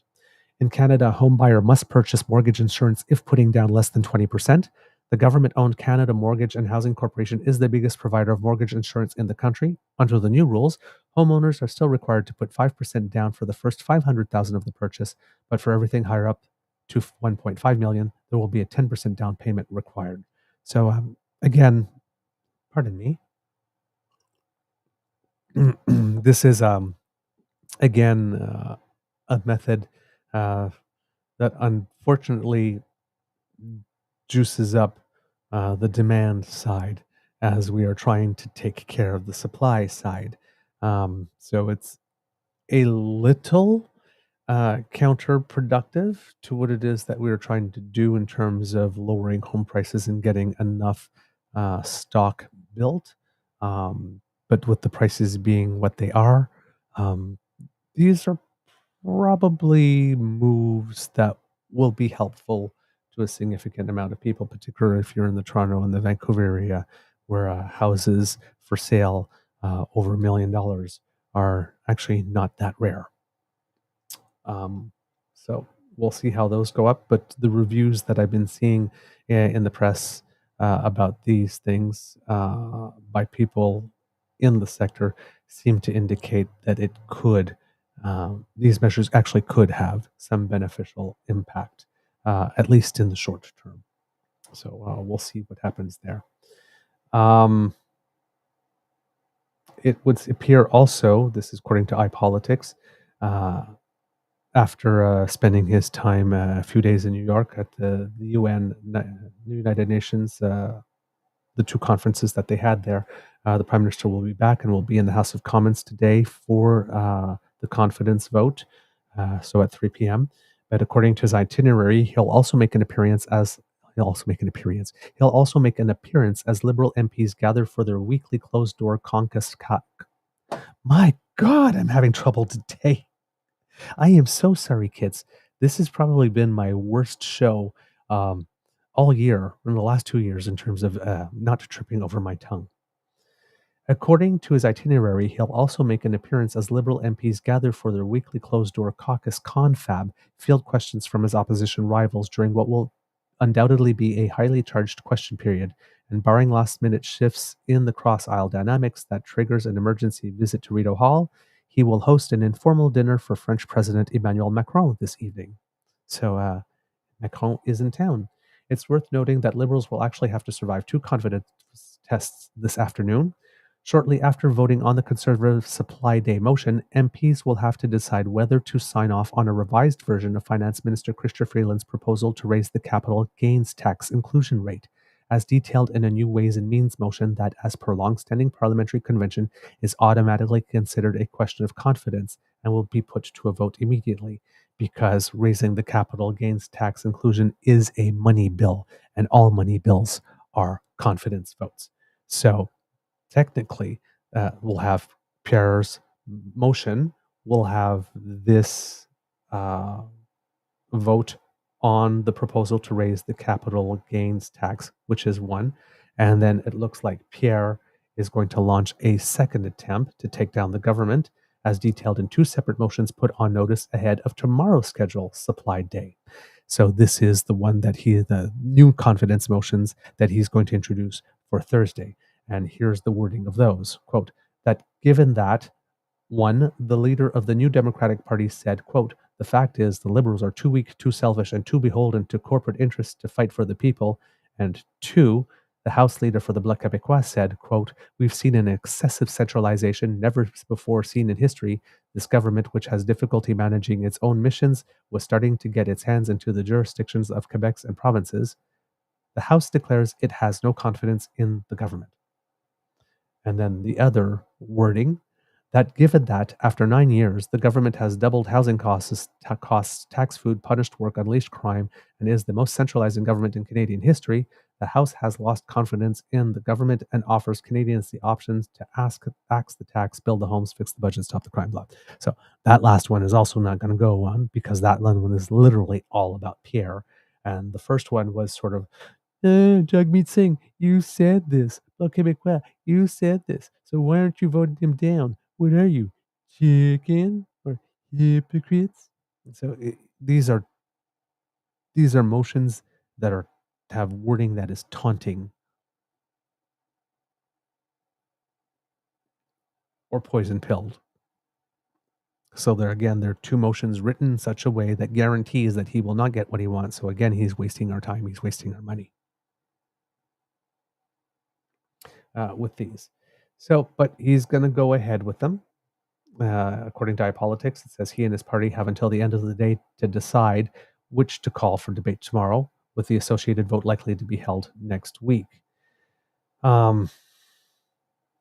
Yeah. Again, not impressed with any of this. And there has been lots of proposals I've seen all throughout social media. They said if the Liberals and the New Democrats and the Bloc really wanted to stick it to the Conservative, they would introduce simple but straightforward legislation right now that makes it such that if a leader of the opposition, well, any leader of an opposition party that calls for a confidence vote must resign their position if their confidence vote is not successful. So, in other words, if you do not know how to count votes and you waste the people's time and the people's dime on these types of stunts and they're not successful, you lose your job. The other one that's going around is that, and I'm sure the Greens would be happy to participate in this one, is that in order to become prime minister, you have to be able to have secured your NSICOP level security clearance. Now that NSICOP level security clearance is available to all party leaders and not only the prime minister and the members of the NSICOP committee. I would really like to see the government and all the three other opposition parties other than the Conservatives get together and pass that and make that a law prior to the next election. To me, that's a winner. That's a big winner. And if people really wanted to make Pierre squirm and put him in a corner, they would do that. I personally second that motion. Would really love to see that happen. It would shut him up for a little bit. All right, kids and cubs. I think that's pretty much it for the day. Oh, how about a little good news for that? Innovation Minister François-Philippe Champagne, this again, according to iPolitics, is heading to Montreal to welcome visiting European Commission Executive Vice President Margrethe Vestager, who, as per the advisory, will join the minister for the official unveiling of the Monarch Q quantum computer, which was installed at the Université de Montréal Research Lab last month and is, quote, Canada's first quantum computer for public research, according to the designers, and to share her thoughts on, quote, economic security, artificial intelligence, research and innovation, and competition policy reforms during a fireside chat with Champagne hosted by the Montreal Council on Foreign Relations. So that's very cool that we have that going on. The other thing that's happening, or that has happened, that is good news, is that there was a portrait of Sir Winston Churchill that used to hang in the Chateau Laurier, and it was stolen a few years ago, it turns out. I think in 2022, and it is being returned to Canada. There was a ceremony in Italy last week in Rome, according to CTV. A special ceremony at the Canadian Embassy in Rome marked the successful recovery of an iconic portrait of Winston Churchill after a 2-year search by Ottawa police. Canada's ambassador to Italy, Alessa Goldberg, hosted the event. The two primary Ottawa police detectives who investigated the heist were also present, along with the general manager of the Chateau Laurier, where the portrait was stolen, and Italian Carabinieri police who assisted in the international search. At the ceremony, which lasted about about a half hour, the commander of the Carabinieri, Italy's national military police force, and the ambassador signed documents authorizing the transfer of art into Canadian hands. Quote, Canada believes strongly that the repatriation of works of art is crucial to preserving cultural heritage and fostering historical justice, said Ambassador Goldberg at the ceremony. The photograph, called The Roaring Lion, captures the former British Prime Minister glowering into the camera. Famed photographer Yusuf Karsh, national treasure, captured Churchill's defiant look after plucking the former Prime Minister's cigar from his mouth. Churchill sat for the portrait on December 30th, 1941, after giving a rousing wartime speech to the Canadian Parliament. The portrait is the most reproduced photograph of Churchill. In 1998, Karsh and his wife Estrelita gifted an original signed print to the Fairmont Chateau Laurier Hotel in Ottawa. The couple had lived and operated a studio inside the hotel for nearly 2 decades. The photo hung on the oak-paneled wall of the hotel's reading room. However, shortly after Christmas 2021, during COVID lockdowns, the signed portrait was removed and replaced by a fake, which was then put in a cheaper frame before being hung back up. The theft was discovered months later in August 2022 by a hotel maintenance worker. By that time, the original had been sold by Sotheby's auction house in London, UK, to a corporate lawyer in Genoa, Italy. Sotheby's did not know the photograph was stolen when it auctioned off the Royal Lang. In his remarks, Ottawa Police Detective Akiva Geller, the lead investigator on the case, highlighted the international cooperation required to repatriate the photograph. OPS worked with officers in the London Metropolitan Police and the Italian Carabinieri to narrow their search, while embassy staff assisted by securing the authorizations needed to bring the photo back to Canada. Quote, "This case highlights the partnership between police services and countries. It shows that no matter what language we speak or laws we uphold, we will work together to protect, preserve, and recover," said Acting Sergeant Geller. The portrait was not listed in stolen art databases when buyer Nicola Casanelli paid more than £5,000 or the equivalent of more than $9,000 Canadian for the work in May of 2022. He said he did not know the actual framed portrait, which he called the equivalent of a photographic Mona Lisa, has been inside his home for nearly 2 years. Casanelli was only compensated for half the amount of his bid, but said he had no regrets because he was part of an experience which, quote, could be a movie. In the 32 months since the Churchill portrait was surreptitiously taken, the Ottawa Police Services underwent a global search using crowdsourcing to narrow down the time frame of the theft. OPS worked with both British and Italian authorities to track down the signed original, which was hanging in Casanelli's living room. The crime tore at the identity of the Chateau Laurier, and in the initial stages, its staff, primarily maintenance worker Bruno Lair, who discovered the theft, were considered suspects. With the return of the photograph, the Chateau Laurier is made whole again. Quote, "The significance of this portrait extends far beyond its artistic merit," said Geneviève Dumas, general manager of the Fairmont Chateau Laurier. Dumas explained that Karsh lived in Suite 358 with his wife Estrelita for 18 years. Quote, "It's a symbol of deep connection. The Roaring Lion is not only an iconic image, but also part of our hotel's heritage," Dumas said. At the end of the ceremony, the portrait, which Dumas said is in perfect condition, was carefully placed in a police vehicle to be transported for shipping. The hotel says the portrait will be rehung in the Chateau Laurier's reading room on October 28th. Maintenance worker Bruno Lair will have the honor of placing Churchill back in his pride of place, or place of pride, I should say, but under new security measures. But while details have emerged of how Ottawa police cracked the case, little is known about how the suspected thief was able to carry out his heist. Those questions won't be answered in Italy, but could be revealed in an Ottawa courtroom. Jeffrey Wood, 43, of Powassan, Ontario, faces multiple charges, including theft over $5,000, forgery, and trafficking in stolen property. As part of his bail conditions, he must wear a GPS ankle monitor, is forbidden from contacting hotel staff, and must live with his sureties. He also cannot venture beyond 50 kilometers from his rural Ontario home, except for medical needs, to attend court or meet with his lawyers. That's a bit of an adventure.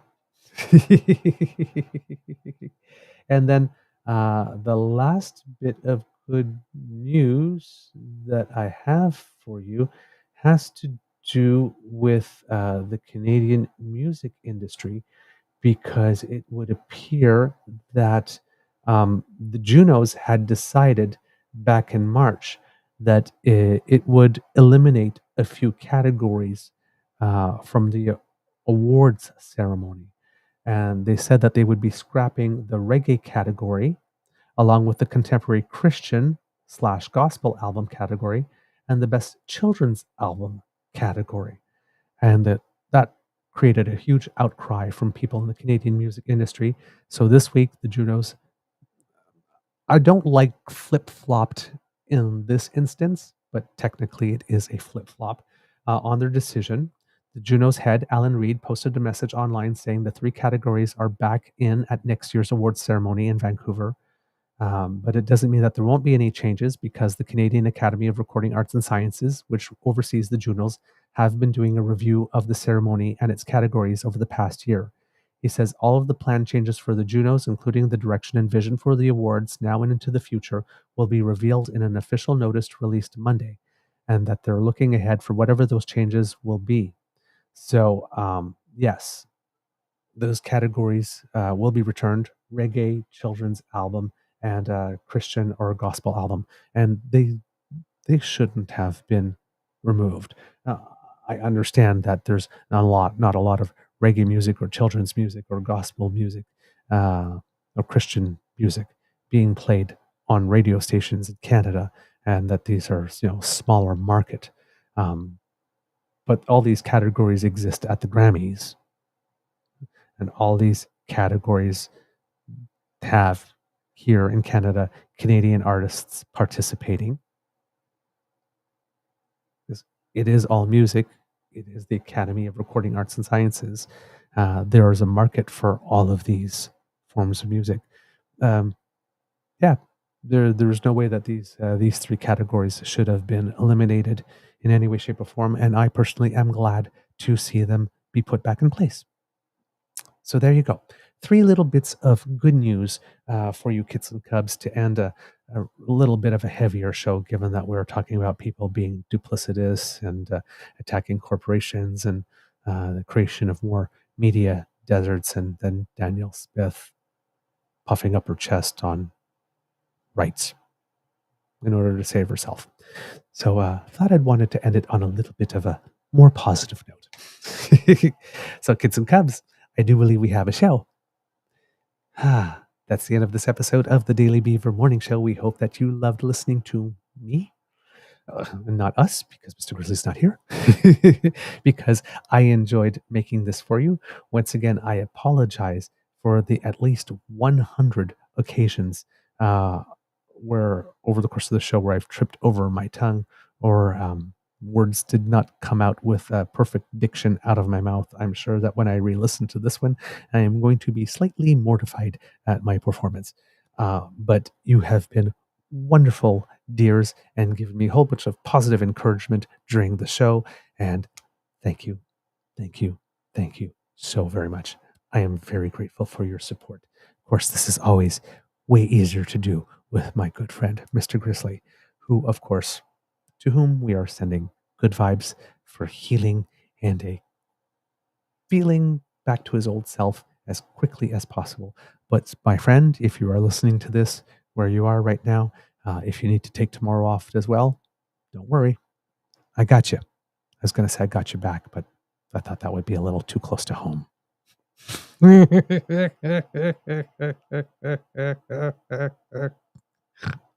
Oh, man. There we go. See, the kids are great at keeping things in perspective. Kid Jim said, divide the slips by the number of seconds on the show, and you'll see you've done pretty well. I see, Kid Sassy. I get tricked by Christian music sometimes. I did too, actually. During the report, in the report, they mentioned the person who won last year.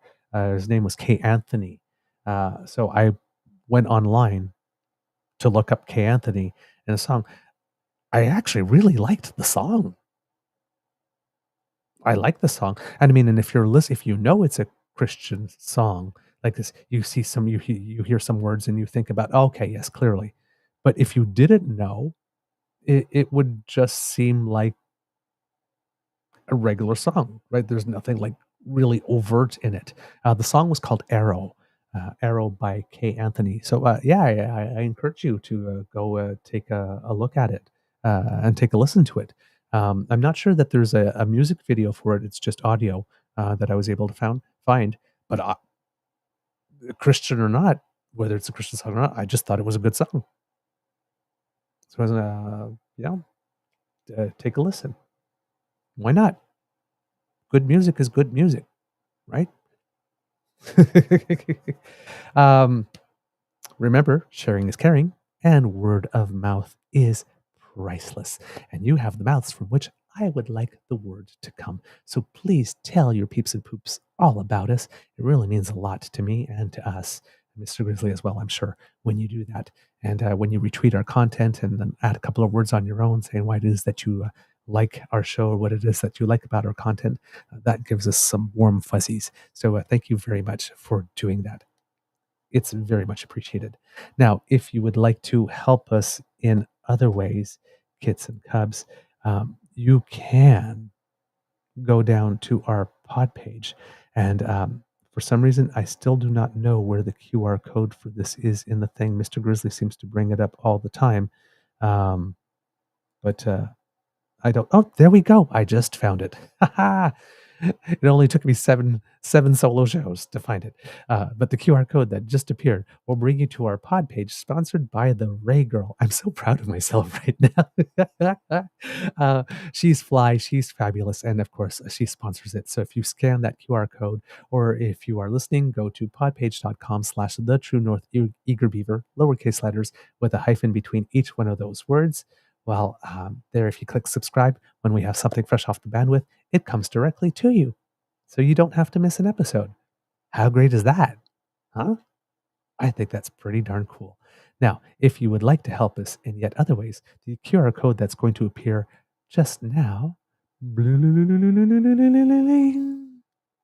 See? See how I did that? We'll bring you to our YouTube page. So there, you need to make like Kit Elaine and surf yourself on down there. And there we have 3 buttons for you to click: like, share, subscribe. Make like Kit Cassie. Click them all. Do it in front of your cowboy or your cowgirl or your cows. We don't judge. The moo-moos love it when you click. So click like, share, subscribe. It means a lot to us if you do that there as well. And finally, if you would like to support us in other ways, of course, it costs us some money to operate and run the show.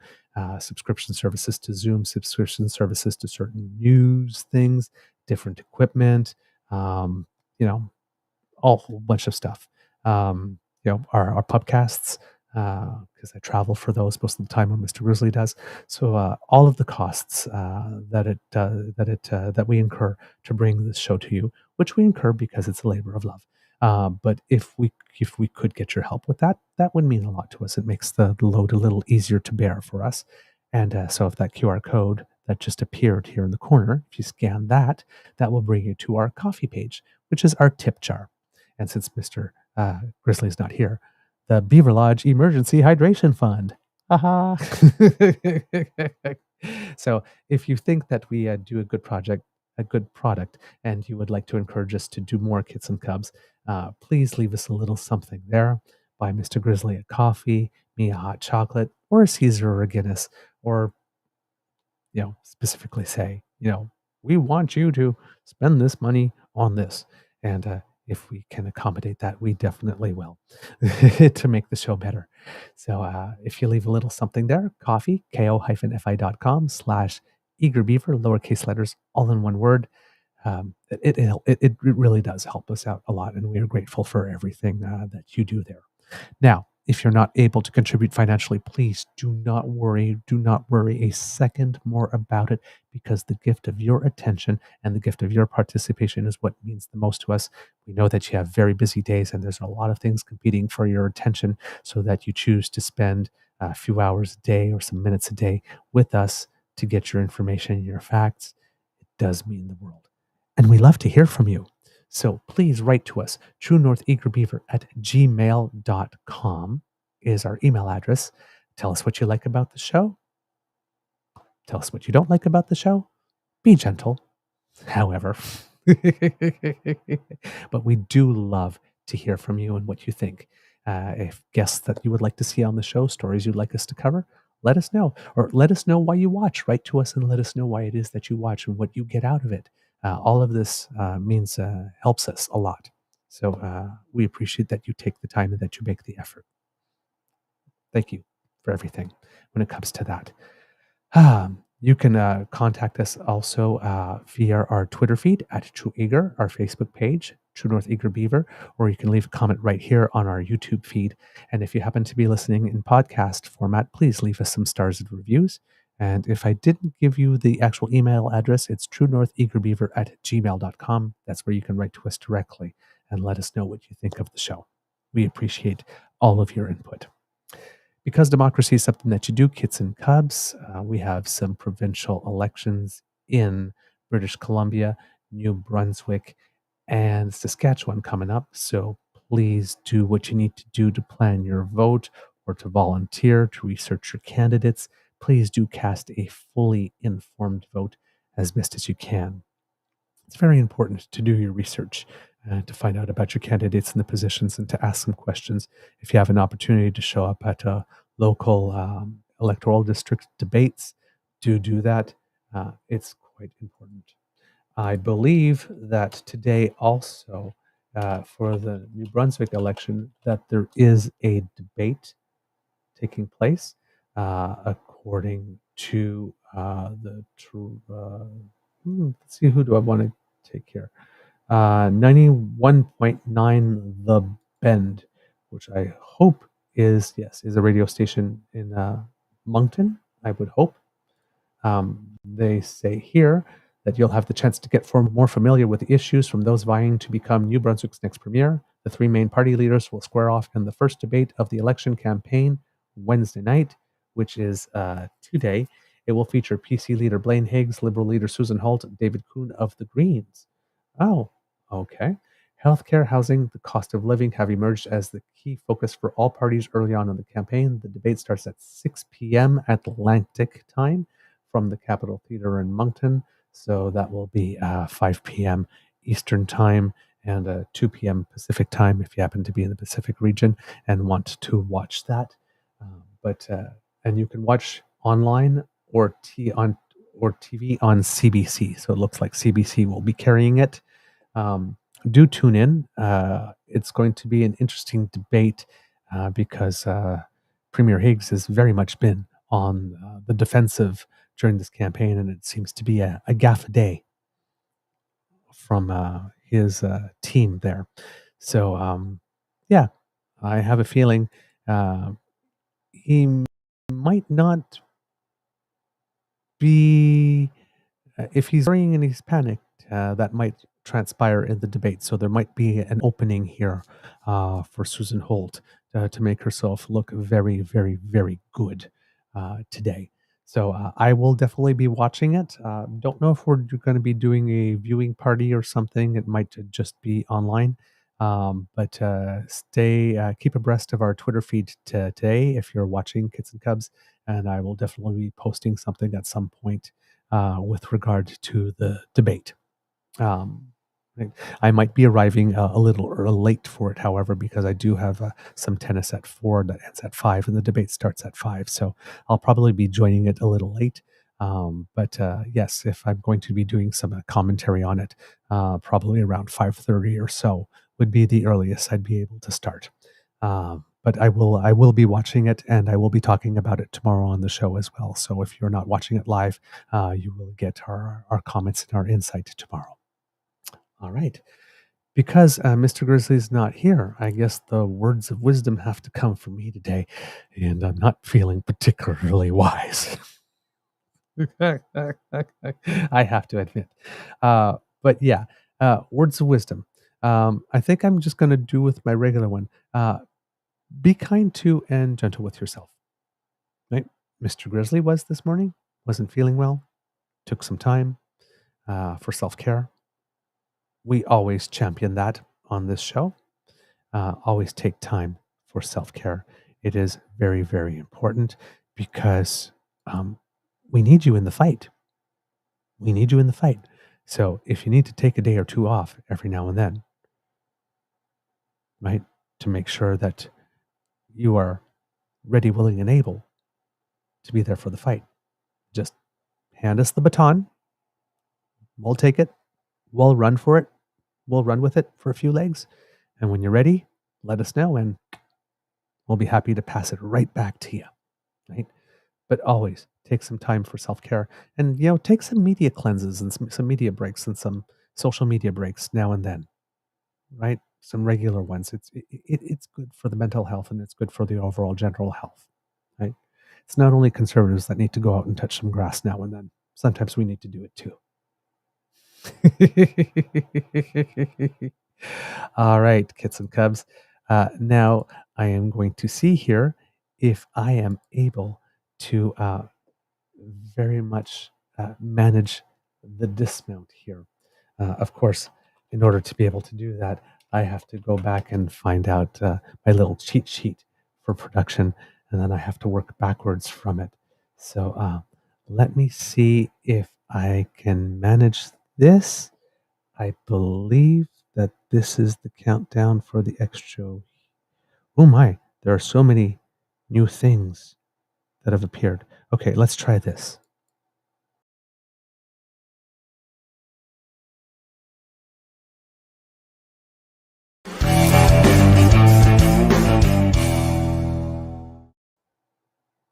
That was the wrong thing.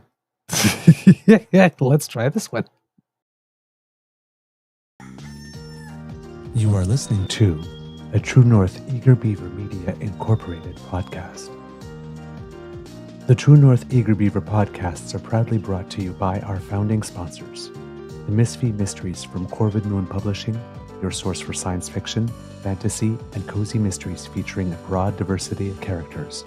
CanadianTarot.com, their uniquely Canadian online eclectic tarot community, and The Peppermaster, hot pepper sauces made from farm-fresh ingredients to thrill your taste buds and expand your mind.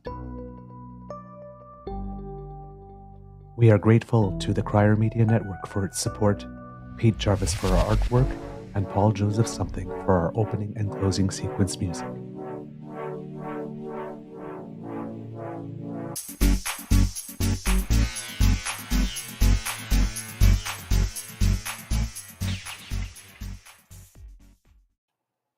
Boy, did I ever superstar that one, didn't I? All right. For an Easter egg, a couple of dad jokes. Why not? Why don't writers enjoy reading the Bible? Because Noah is the only character with an ark. Ba-dum-tsh. And why was the poet thrown in jail? He was accused of committing neighborhood rhymes. Ah, that last one wasn't so good. I like the first one better.